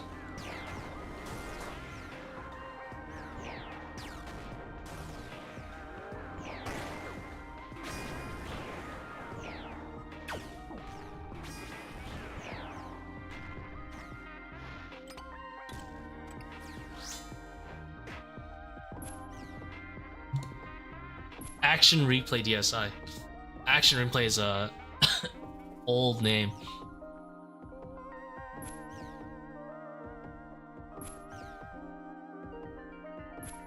That sci-fi with spam call of a salad boy. Hey, don't let that stop you. A fang and a dream is all you need. A fang and a salad blade for soul. You're chillin'.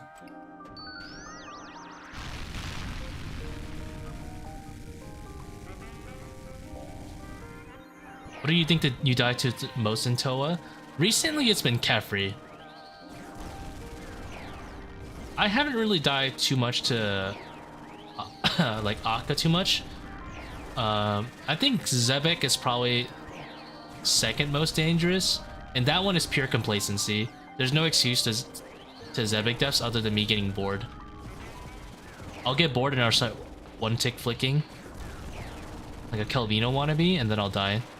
Just because I get bored. Like a Wendigo wannabe. Or like a budget one. But definitely complacency, boredom. Kephri, to be honest, is just I just need to be more careful about the proc timings. I could theoretically almost never die to Kephri if I just was willing to lose time. I have a method where you can kind of like either lose time and play 100% safe, or have like 95% safety and usually get the time. And I unfortunately always go for the 95% when it's available, so I do die to the 5% sometimes.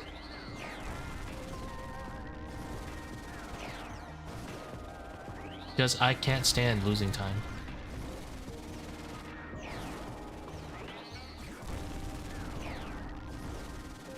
I don't think I've died to any of the other bosses for a while. I've died to a few Baba Boulder misclicks, but I mean, that's whatever.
Can't wait to click this stream in a year and see the titles casual 600s.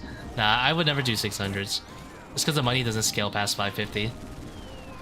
But if we do get to a point where I can do 550s with a 30-minute timer, I would definitely will.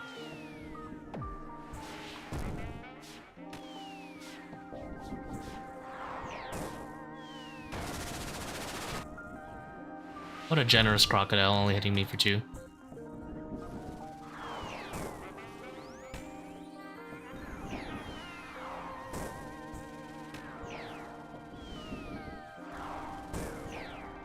How much is your purple chance to tank when you miss time? I think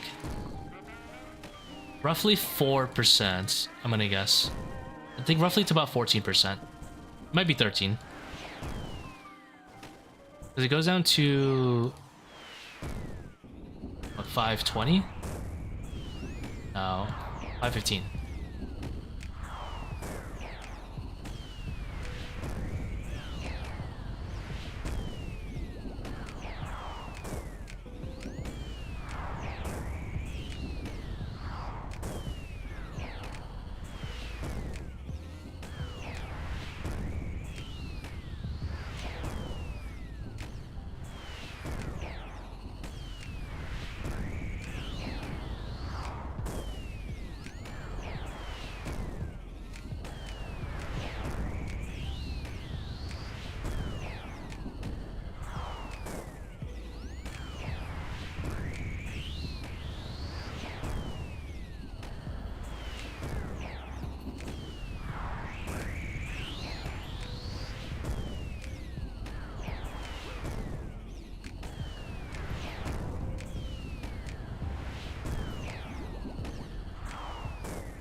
Hanky boy.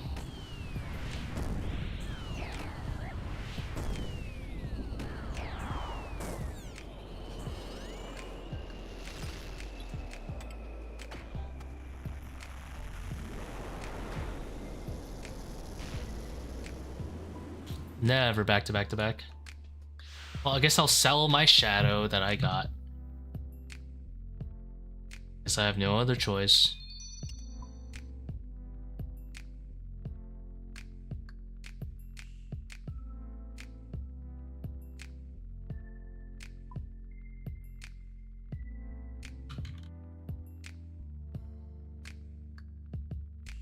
All right, no back to back to back. Come on, where's my back to back shadow? 1.19 bill. We're eating good.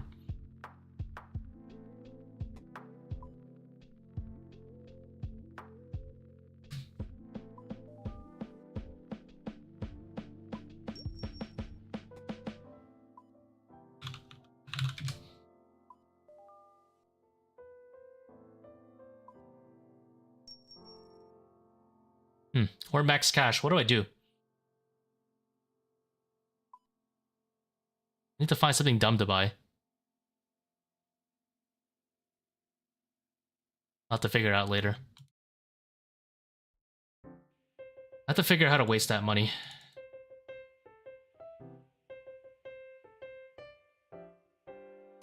Start a collection. I think I should collect more potions. I think I need like like 100,000 super combats or something dumb. Any elite tips for 500s? Finish my Call Inferno grind and looking to nab the Fang kit. It's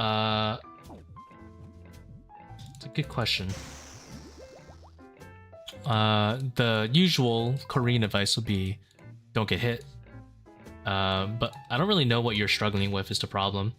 I would say the easiest way to learn it, if you're planning on doing 500s long term, for money or fun or whatever, is just to learn double trouble keyback. But if you don't want to learn it, you can just do like a one and done with like Pathfinder and just get over the fear of level 4 Zebak. Honestly, if you've done Inferno and Coliseum, level 4 Zebak's probably a joke to you. Anyway, so might as well just do it that way.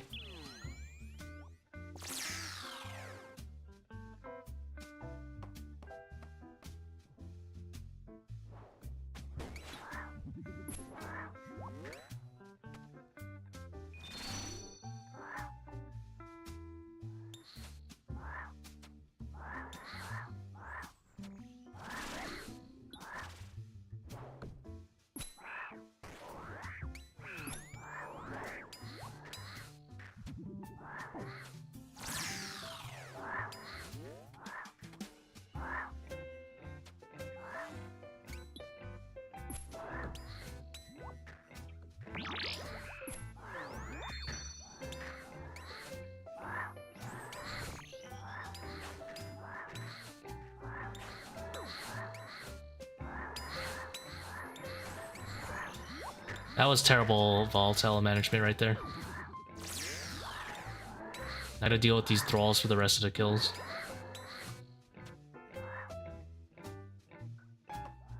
How did I not shadow it that entire time I was running?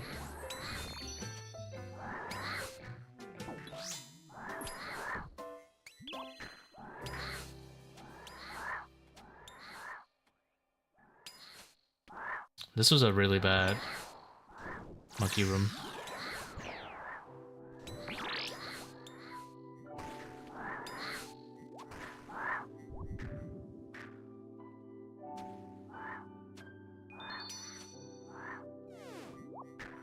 I really messed up with the mid waves actually more than the early waves. It's whatever though. Did Pathfinder for my fan kit? Yeah. Pretty good. Getting DPS checks with no shadow. Yeah, that Obelisk definitely sucks if you don't take Ancient Haste and don't know all the tickets.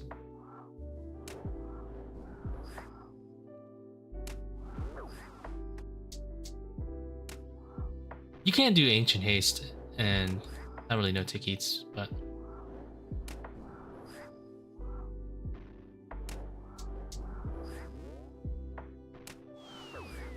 I would highly recommend for your first fan kit.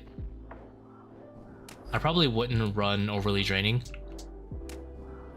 because you'll usually be able to, if you're not that good at P4 yet, having overly draining off means you can usually get a third sun spec in case you're not as experienced, and that's kind of nice actually.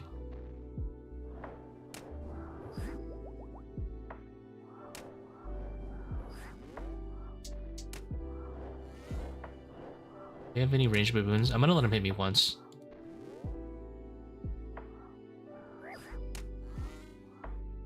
Where are the ranged baboons?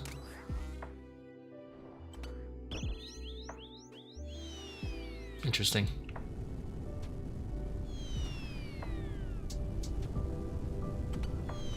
Client size, we actually updated it today. We are at 1100 by 825. I think the baboons got nulled by a rock. In case you didn't know, baboons can actually get nulled by a rock, where if they spawn on top of the rock, they just don't spawn.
Please don't hit me like a 12. I'm begging you. Any number below 12. Perfect.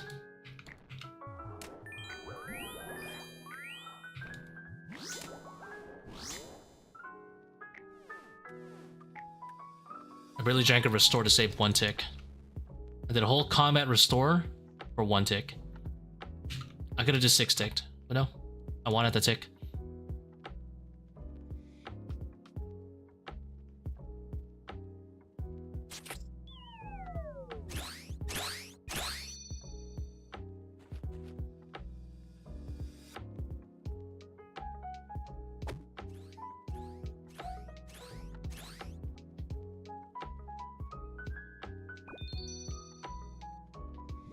You run haste off in your 455. That's a very interesting setup.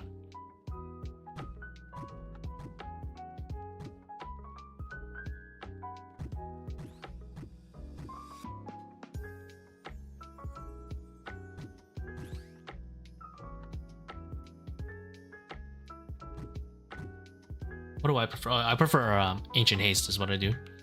Not Ancient Haste, Aerial Assault off. That way you can tank the other Warden. I like that one a little bit more.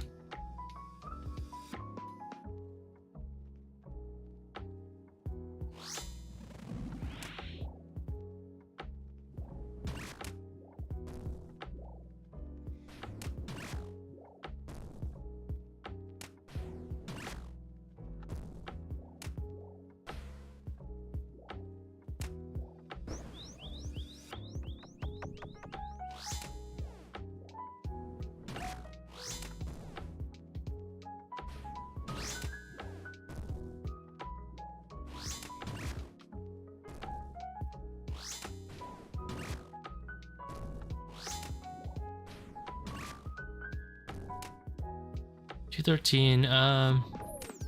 Do I hit an egg? I'll see if I hit a 50 here. Nope, no egg. I want one egg actually.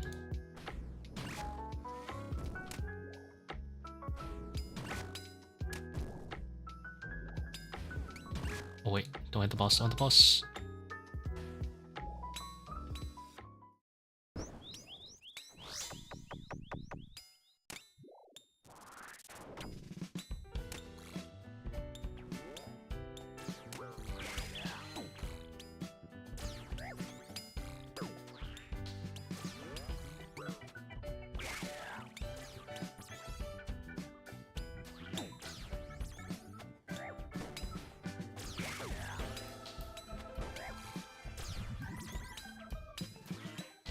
Wait, I just realized something very important. I never dragged this ranger down. I knew there was a mistake I made, a very important mistake I made, but I couldn't think of what it was.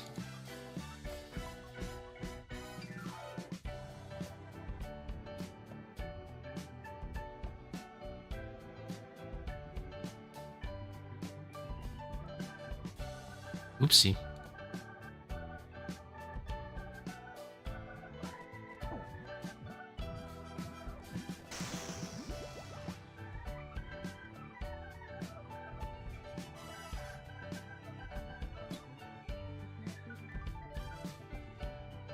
That's okay. Gotta remember next time.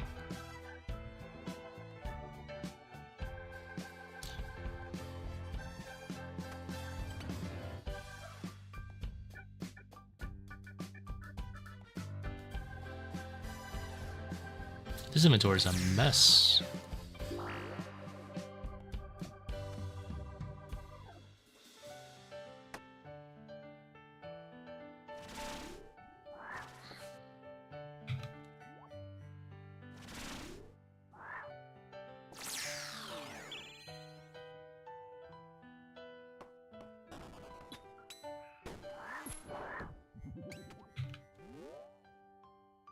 What was a mistake? I just forgot to drag the ranger.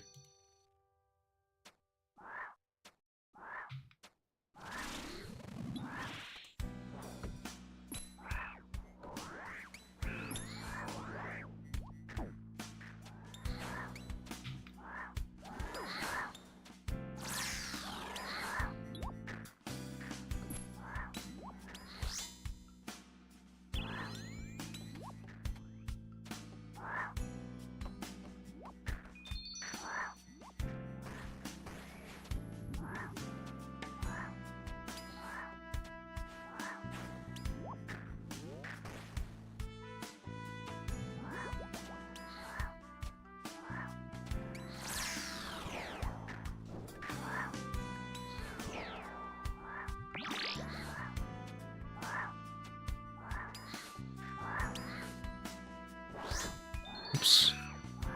Completed for that one. Minus 4 ticks.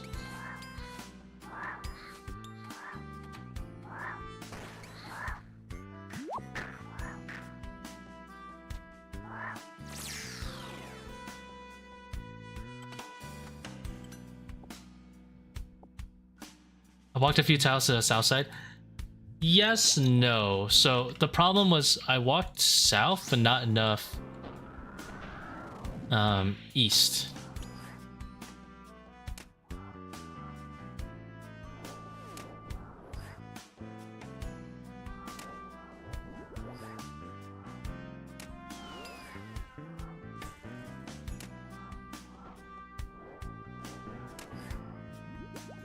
Oops.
You got lost a tick doing that.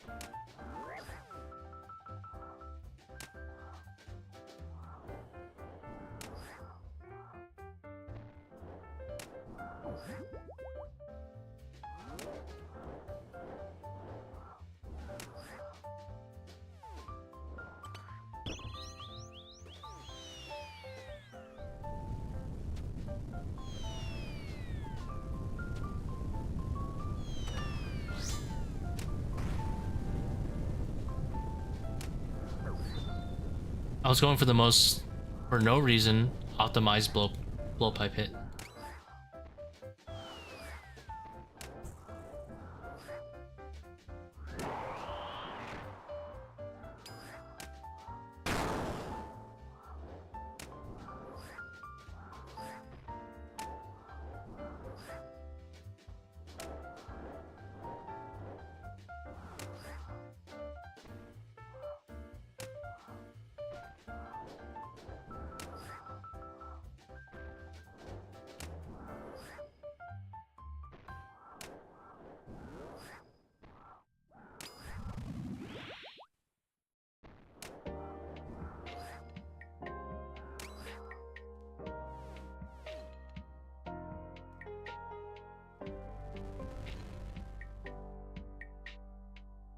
Alright.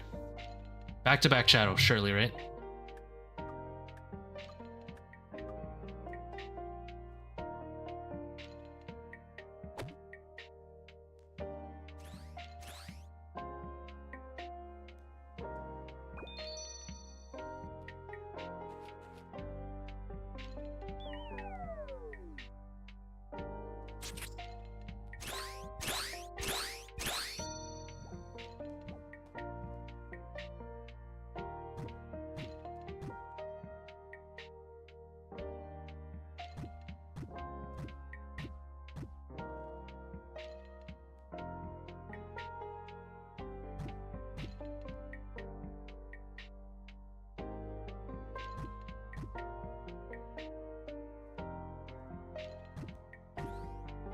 Yeah, any purples today? Yes.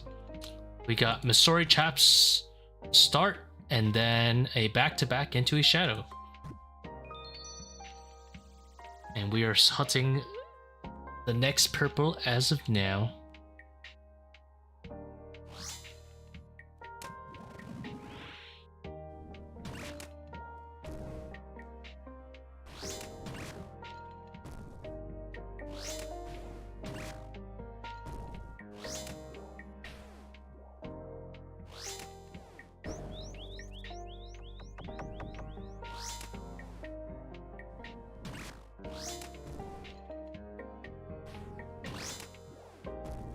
Yeah, we were rambling about mega rare items if we weren't to invent one.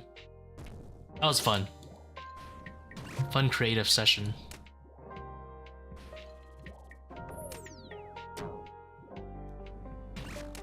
Definitely not hitting eggs. DPS is kind of mid.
Three tick mega. I think that's what the Akkha was supposed to be 2 tick, right?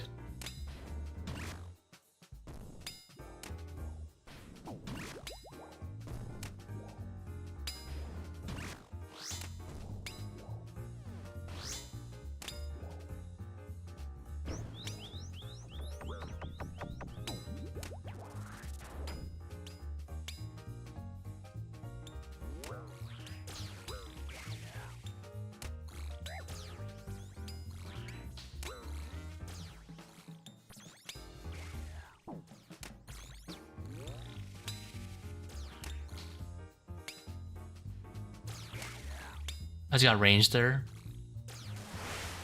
No, I'm trolling Kephri right now. I didn't know that was range. I mean, I guess that makes sense.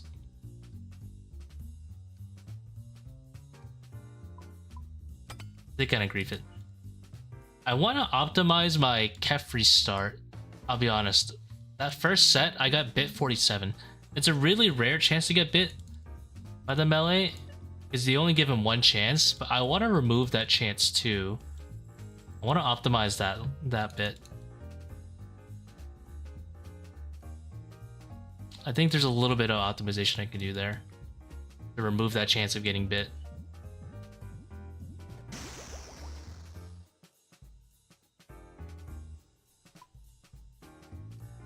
Yo, how's it going, 4 for 4? Any luck? Yeah, we just got a shadow. Like 2 raids ago. I would say the luck is pretty good. We're currently hunting the next purple after it. Here's proof. Chaps. Shadow.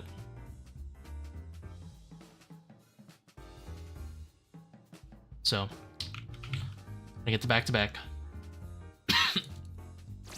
Yeah, I'm trying to... I want to optimize Kephri a little bit. I think it's possible to get it, but I don't get chance at all.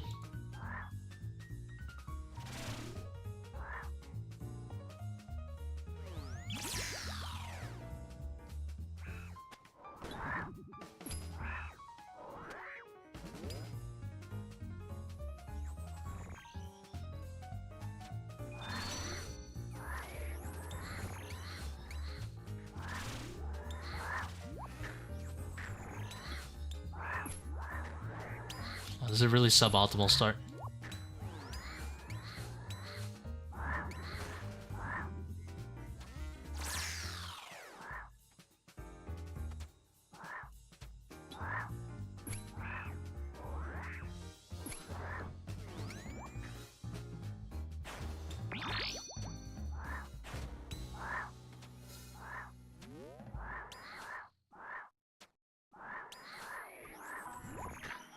Move. Pain.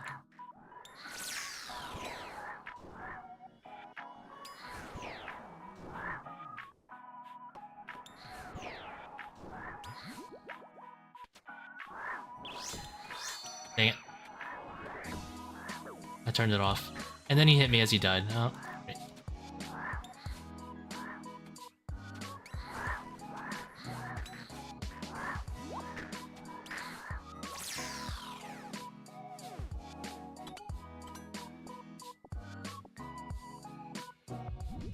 Mr. Reynolds, do you know how long Verza takes before she attacks again in P3 after a special?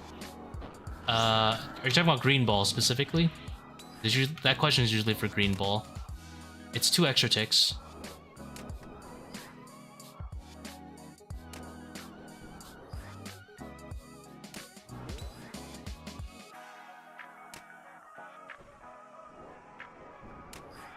Or did you mean, oh.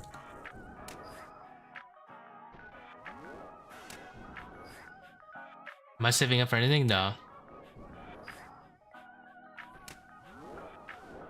I find myself backing up the corner after yellows / webs.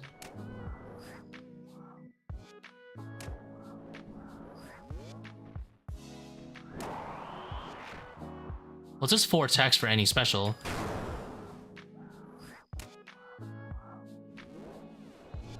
This isn't P3, the specials happen faster.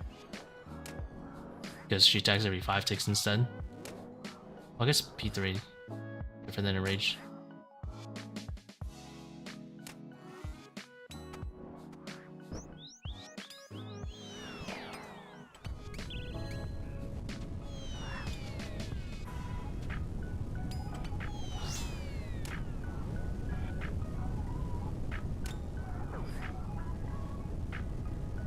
I don't know what you mean by backing up into a corner after yellow's webs.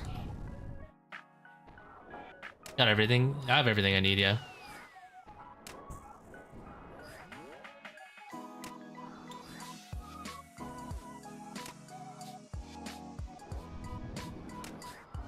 It doesn't attack me immediately after yellow's webs. For webs, if you're running web phase, if you're setting up Pog Tank, the best way to do it is to do a Claws at north. Claw into Scythe at north is what you ideally do for Pog Tank setup.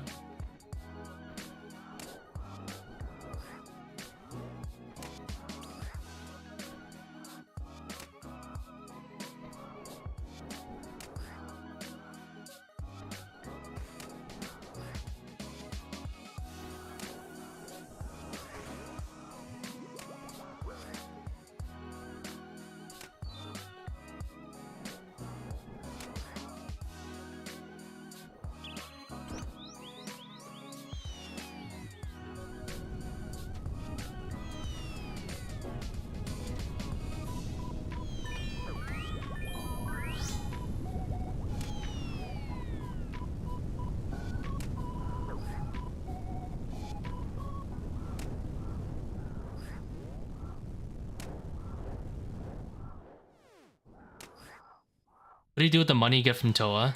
I like to try to ruin the economy. Just buy a bunch of random shit that I don't need.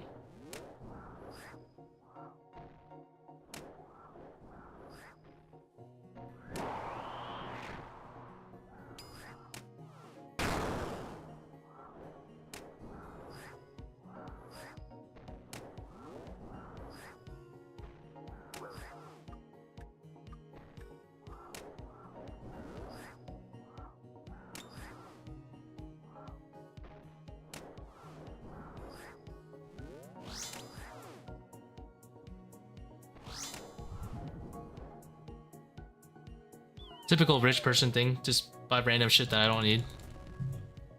Move economy for fun.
For yellows and webs, I know yellows is 6 ticks because if you're in melee distance or close to melee distance, for after yellows, like if your last yellow is right in front of her, you can hit her twice with Scythe before she attacks you. I guess that's 7 ticks actually. So 7 ticks. Pretty sure that's the case for webs too, actually. Pretty sure webs is 7 ticks.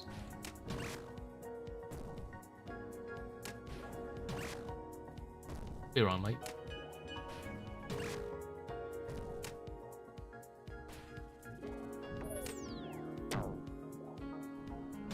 The note for Pog Tank, what you're supposed to do is you claw and then Scythe.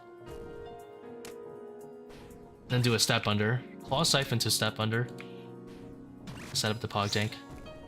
Any more shadows since the 1k KC? Yeah, about 2 raids ago.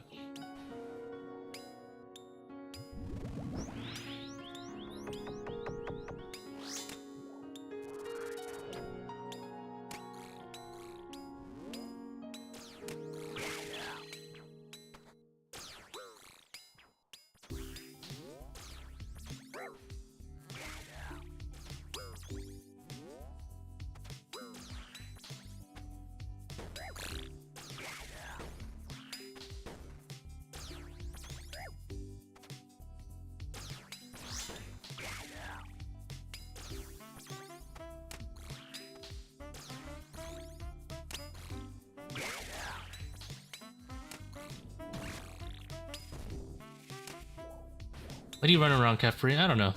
I like a stroll.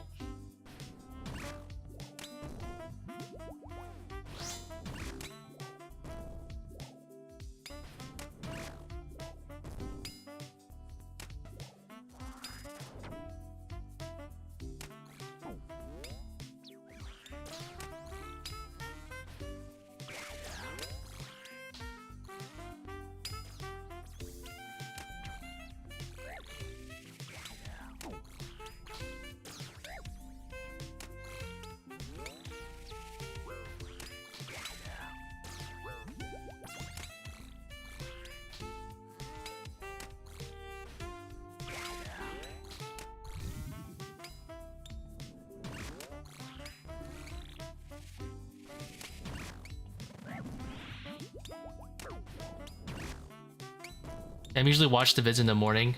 Kinda pissed I tuned it live now. Hey, better late than never. We could still get the back-to-back.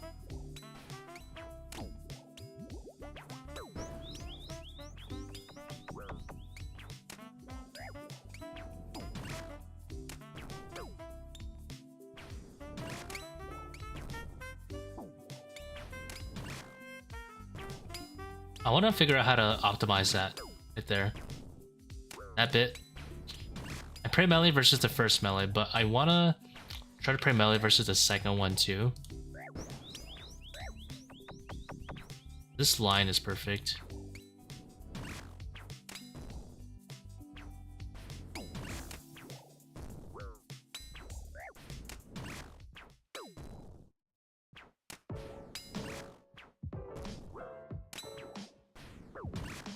I wonder how I can use this line correctly.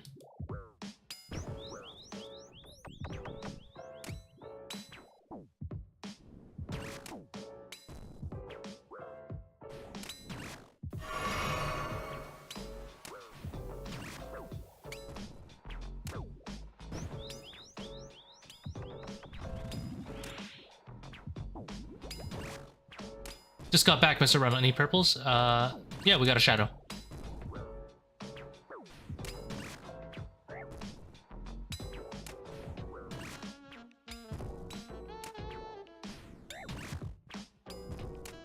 We're going for another one.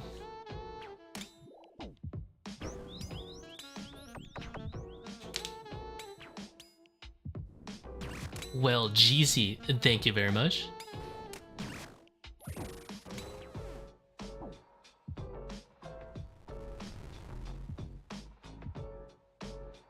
I mean, now 6? Yeah, we're at 6 now. Bone Dagger not worth it, Kephri? I don't really think so right now. Not in today's current meta. Much better just to like not reduce defense and have the extra HP, tanking another ranger.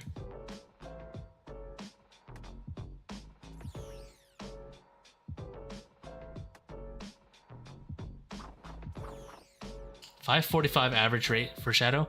I think it's 1 in 129.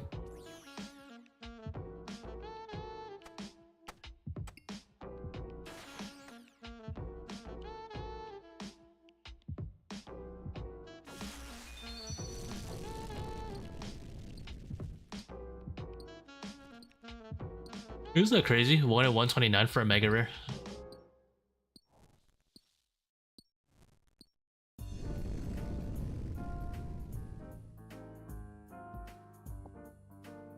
This Bone Dagger saves like 9 seconds on Kephri, but killing a ranger takes 16, so it's like, why bother?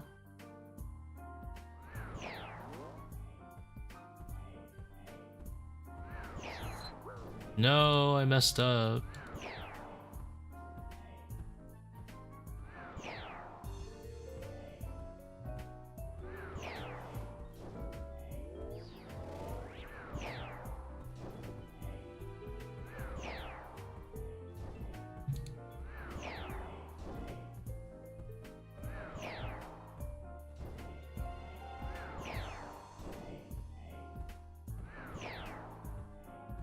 Not to mention, if you're doing like the ranger kill thing, if you're trapping the melee and then killing the ranger, by you not starting on the melee, inherently you're already losing like 4 more seconds because the melee are healing more.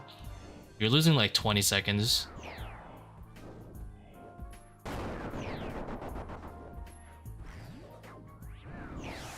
That's the way I see it.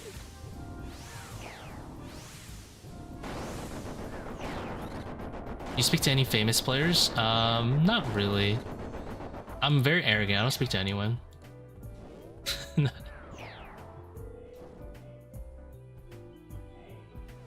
The only famous player I've ever spoken to is Exact. I don't really know anyone like super famous.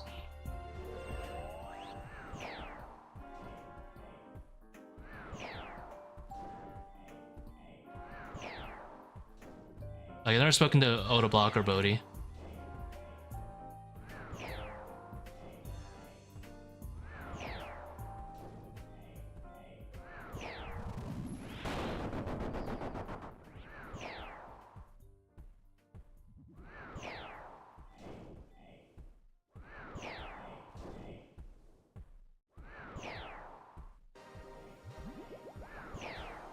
I'm a frequent sub of Lakes.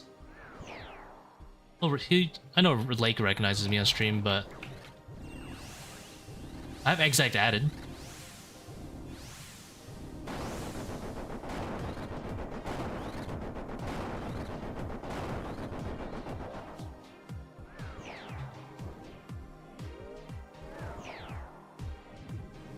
I didn't pray melee. Ow!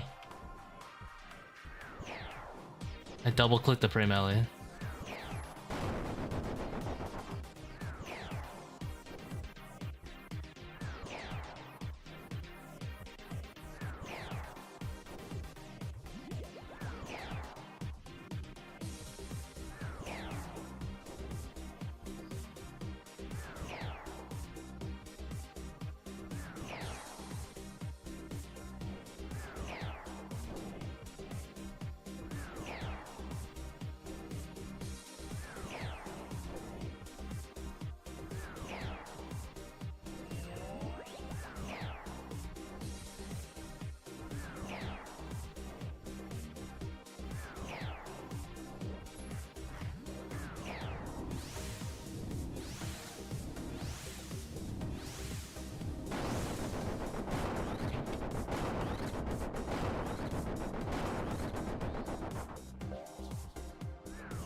Nice overheal for Zebak, always nice.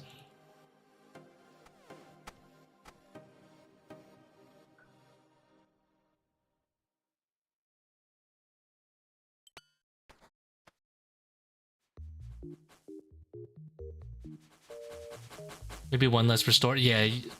So I think this setup with a ZCB is probably the best you can go for a while. So I think the ZCB is better than Anguish ZVAMs. You could do a similar setup where you take a 5-way, you bank the Seercull, you take ZVAMs 2 and Anguish, and you have a 6-way range for Zebak. That one's pretty decent too. It's comparable. But I think the ZCB is a bit better.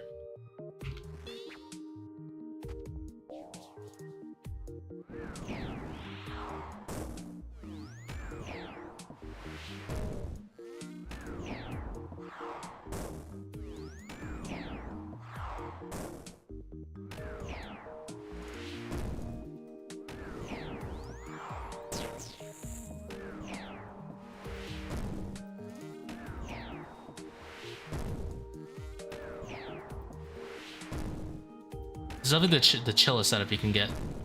The 6 restore and 1 regen setup.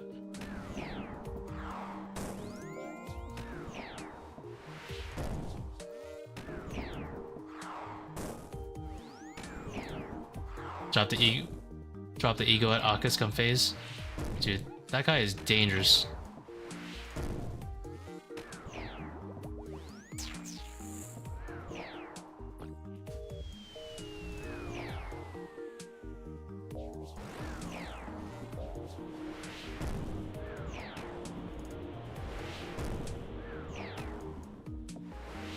How much time do I think I saved with the 17 Seercull? I'm gonna guess 24 seconds. I had to guess.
Ah, complacency, boredom.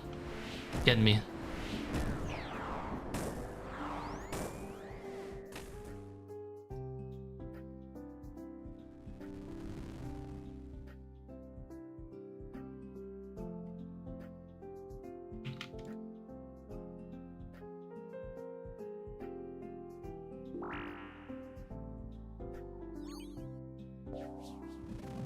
People still start to Zebak to avoid level 4s, not real people.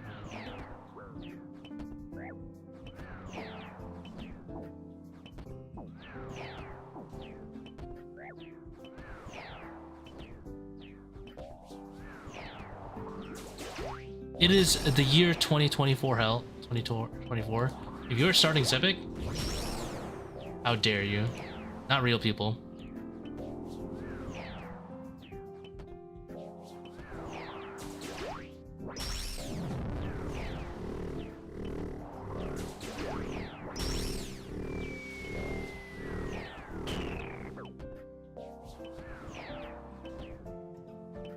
I forgot to regen. It's okay though. I'm gonna use my streamer privilege and just kill it in the next 3 hits.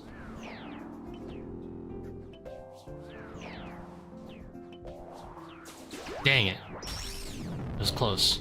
It was 4 hits. It was 5 hits.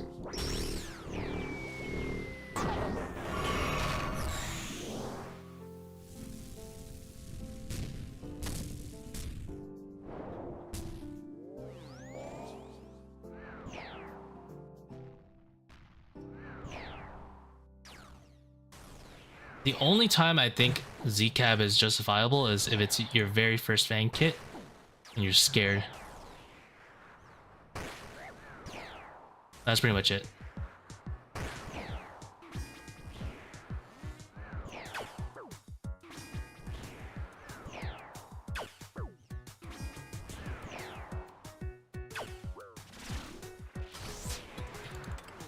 Not gonna lie, you did that, you're sorry. I did that too. I mean, my very first 500 was also with a Z-Cap start. But also Giga chatted it, and I did 40 timer for my first 500.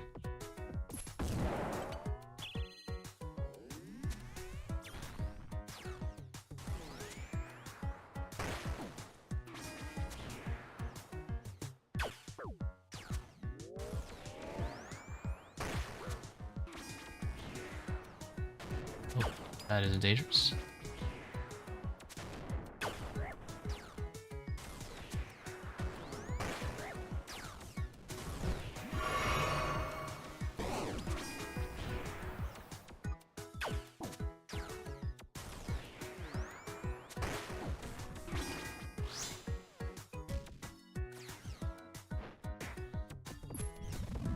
Yeah, one of the reasons I got good at ToA was just because I have a massive ego. Ego is a great reason to grind. Like, I'm doing my first 540 timer. I'm so sad about my first Coliseum KC. I was just a little bit slower than getting the GM time on my very first KC. It would have been such a great brag. But I got like 24.5 minutes for my first Coliseum kill.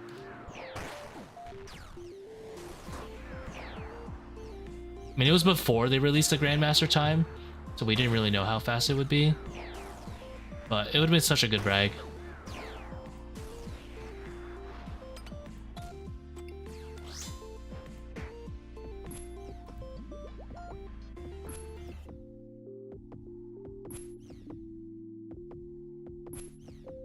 Like, I can happily say my first 500 was with a 40 timer, but I can't say that my first Coliseum was Grandmaster time off the rip. Almost good enough.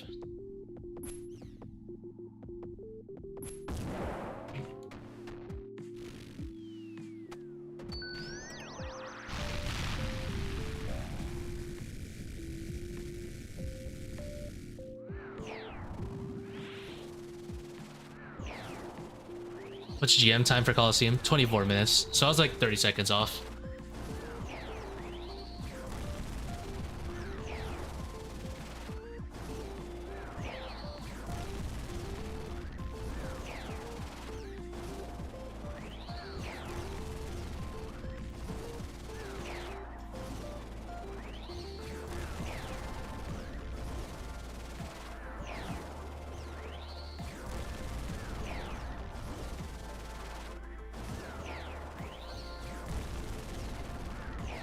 A lot of the time was lost because back then people would still be using SGS on the Ranger when the Ranger only did like 1 damage to you.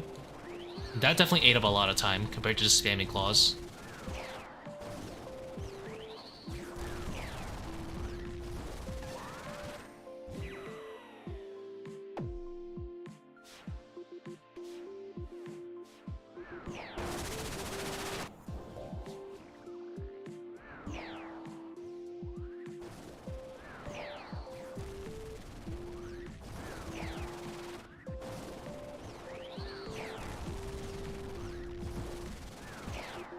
It was bugged, yeah. Did you look into Arania boots with range switches? GCB said. Worth? Aranias are worth if you don't have a shadow. Is the way you should think of it. If you don't have a shadow, Arania is best.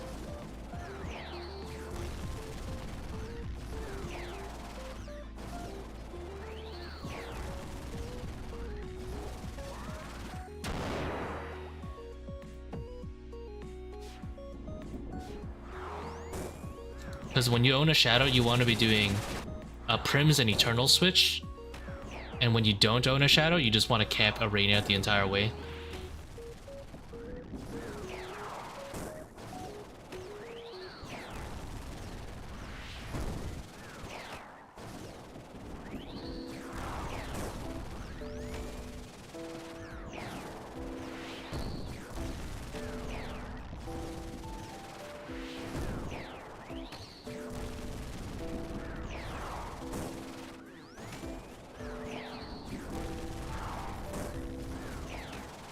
Aranias are not worth it for the other setup because you'll lose a max hit if you do Aranias and legs.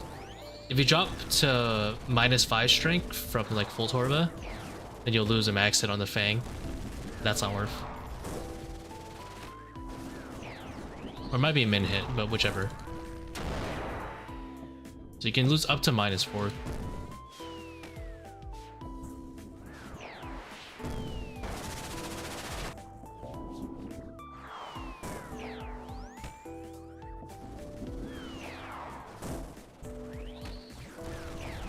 There is a bit of a cursed setup.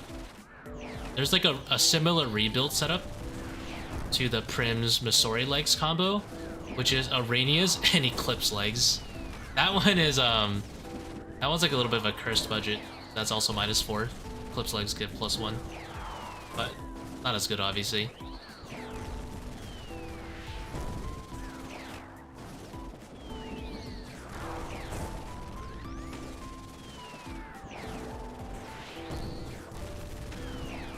Think of duo streaming? I did, but it's kind of a lot of work to get it set up.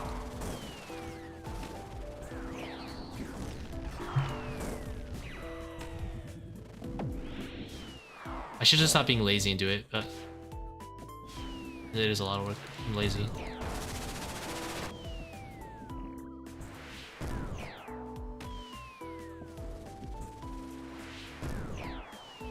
Signing in to Twitch, getting the stream ready. The discoverability is also bad. It's easy for YouTube because I have a lot of subs. Then again, I probably have some returning viewers on Twitch, but at least started it. Not like I'm contracted with YouTube. I might as well.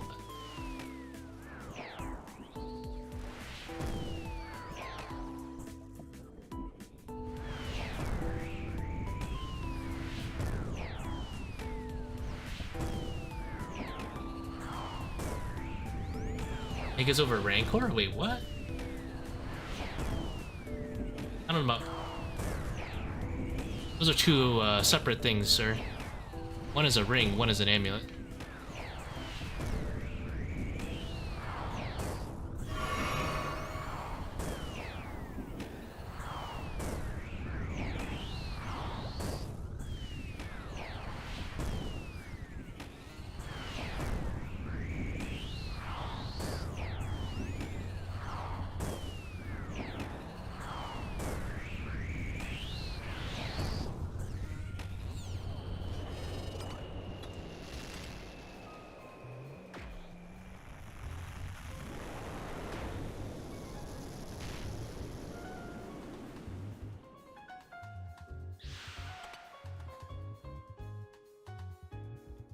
Never purple. Where's the money, man? I'm acting like I didn't get a shadow literally 2 raids ago.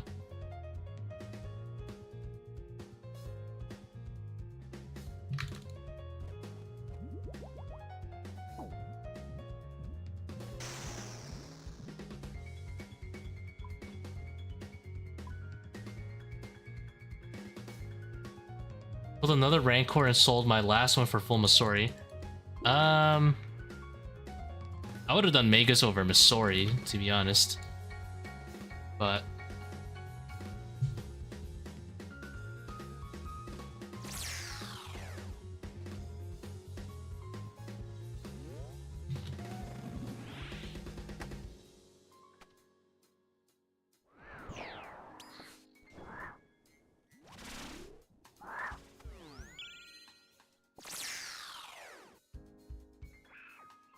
yeah, I would have done Magus.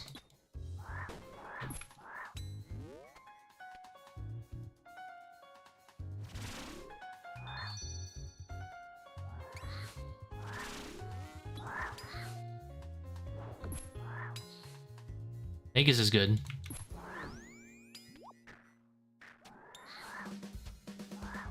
Oh my lord.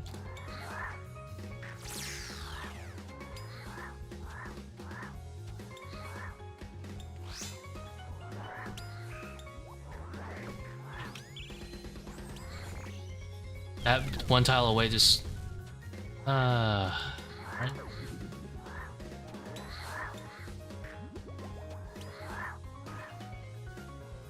I have no one to blame but myself for that.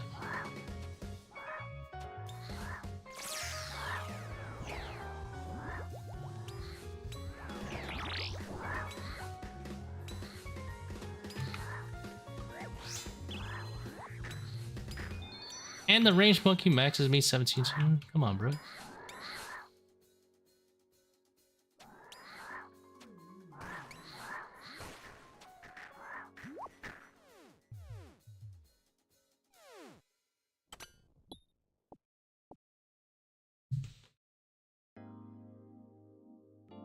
So toxic, man.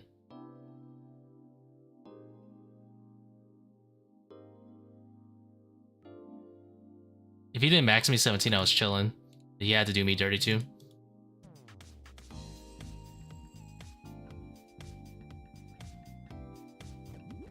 I mean, I can't realistically blame anyone for that monkey room other than myself, so.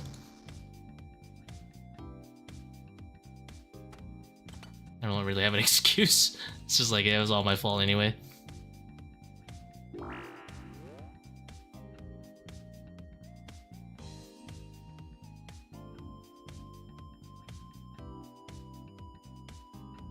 Oh, I can blame Jackie's? Oh, let's go.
Ah, no.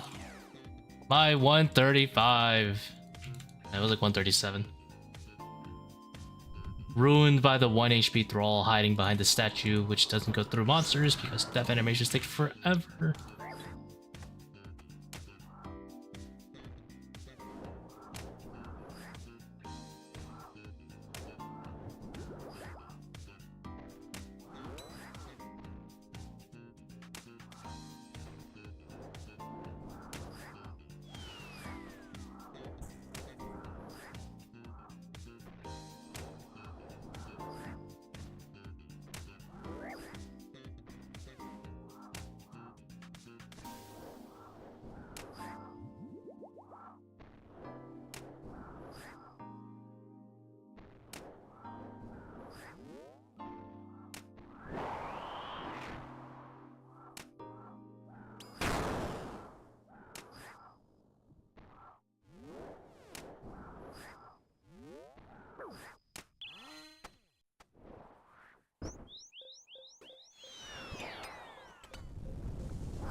Damn, I was trying some fancy tech.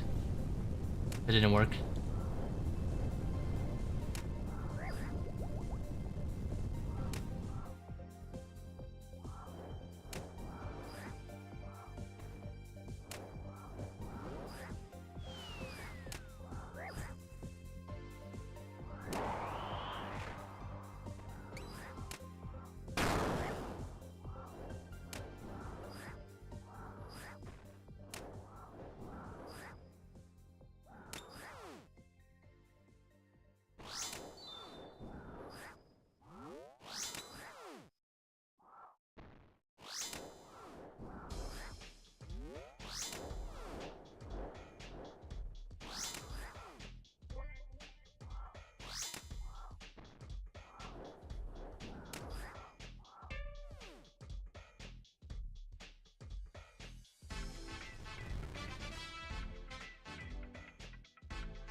That pathing was weird.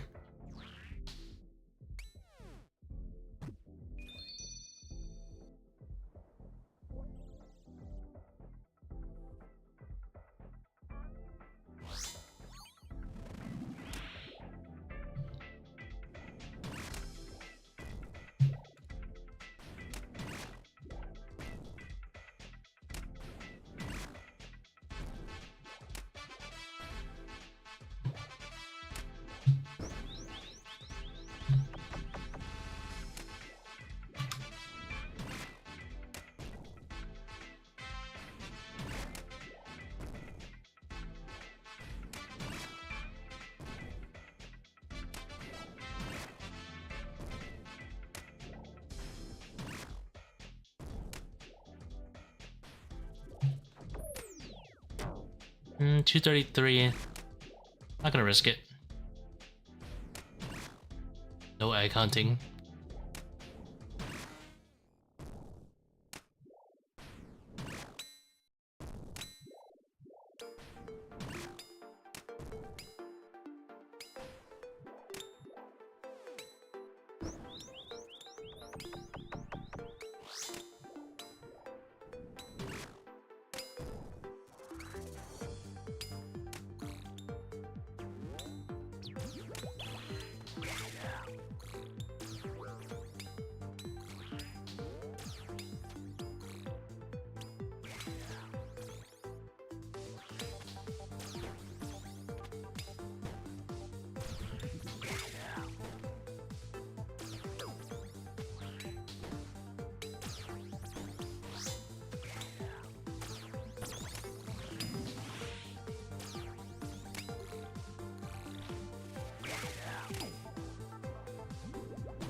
How long does swarming for a shield save? Like a minute?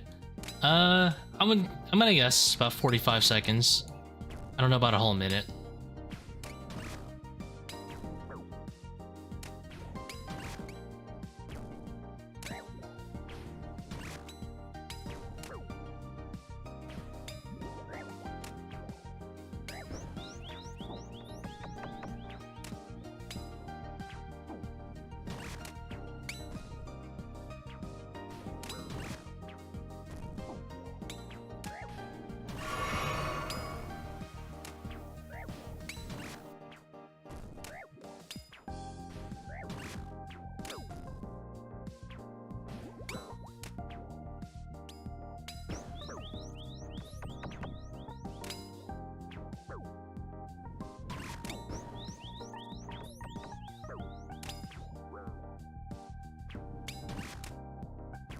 Not more, yeah. I mean, still pretty good though. It's a lot of time save.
Oops.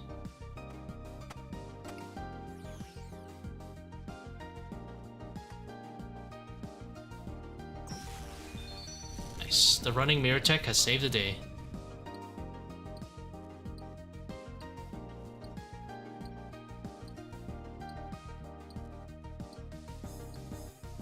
Charges plugin, charges calculator.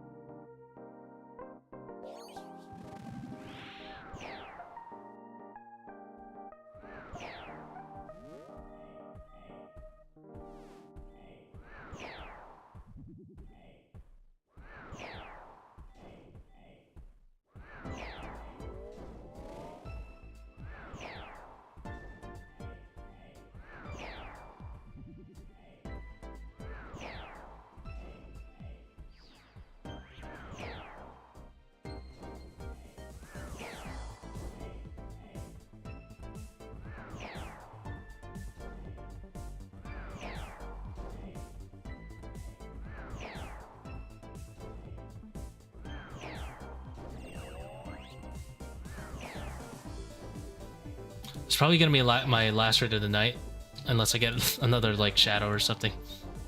I'm getting really tired.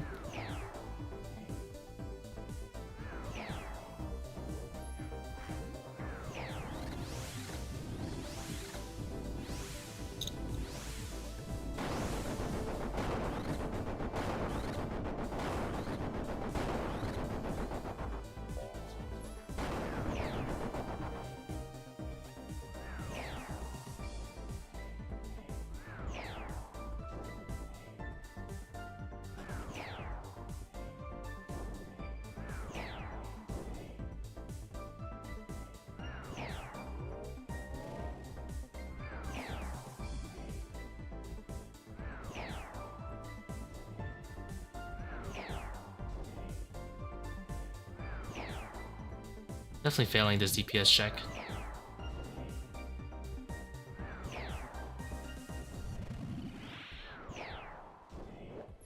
Oh, does not.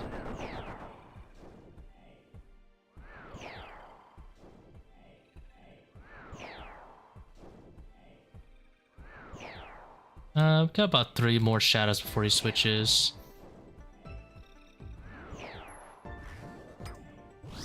Oof, almost.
See, I was gonna run into it right there, but I did a last second turn.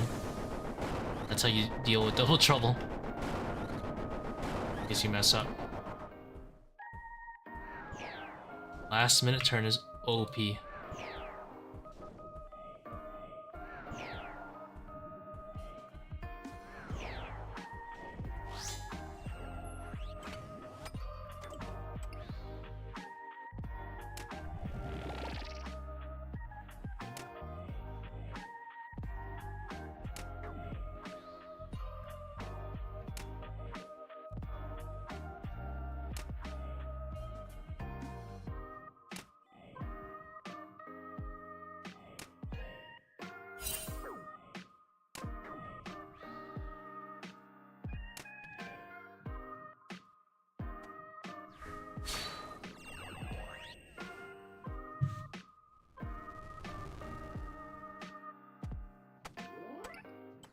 I meant to actually Karis for that in case I missed.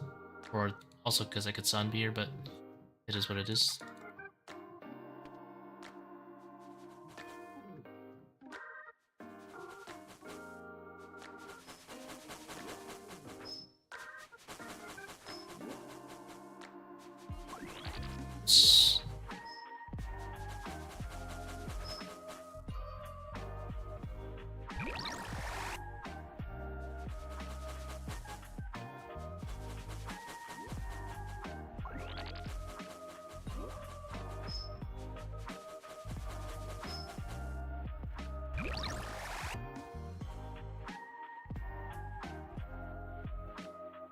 Making it to the middle.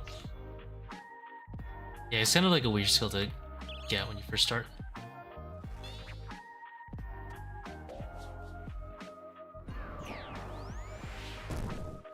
But my long range Seerculls today have been insane. Very high numbers today. Long range gives really good placebo.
Oh shit.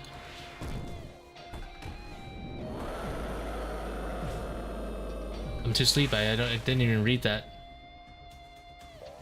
Holy shit. I don't know why I was like, oh, that's definitely it, and I was like, wait, I rolled it. I also saw, I didn't adrenaline for Akkha. Damn, I regret not adrenaline for Akkha now. If I adrenaline for Akkha, I would have had 50% spec right there, and I could have sun-lived. SMH, my head. Why did I not adrenaline for Zebak? I feel like I've learned this lesson before too. Oh well, it is what it is. Make some mistakes every now and again, I guess. Alright, I'm gonna call it there. We got another shadow today. I'm gonna go to bed. Oh. Yeah, I'm gonna go to bed. I'll call it there.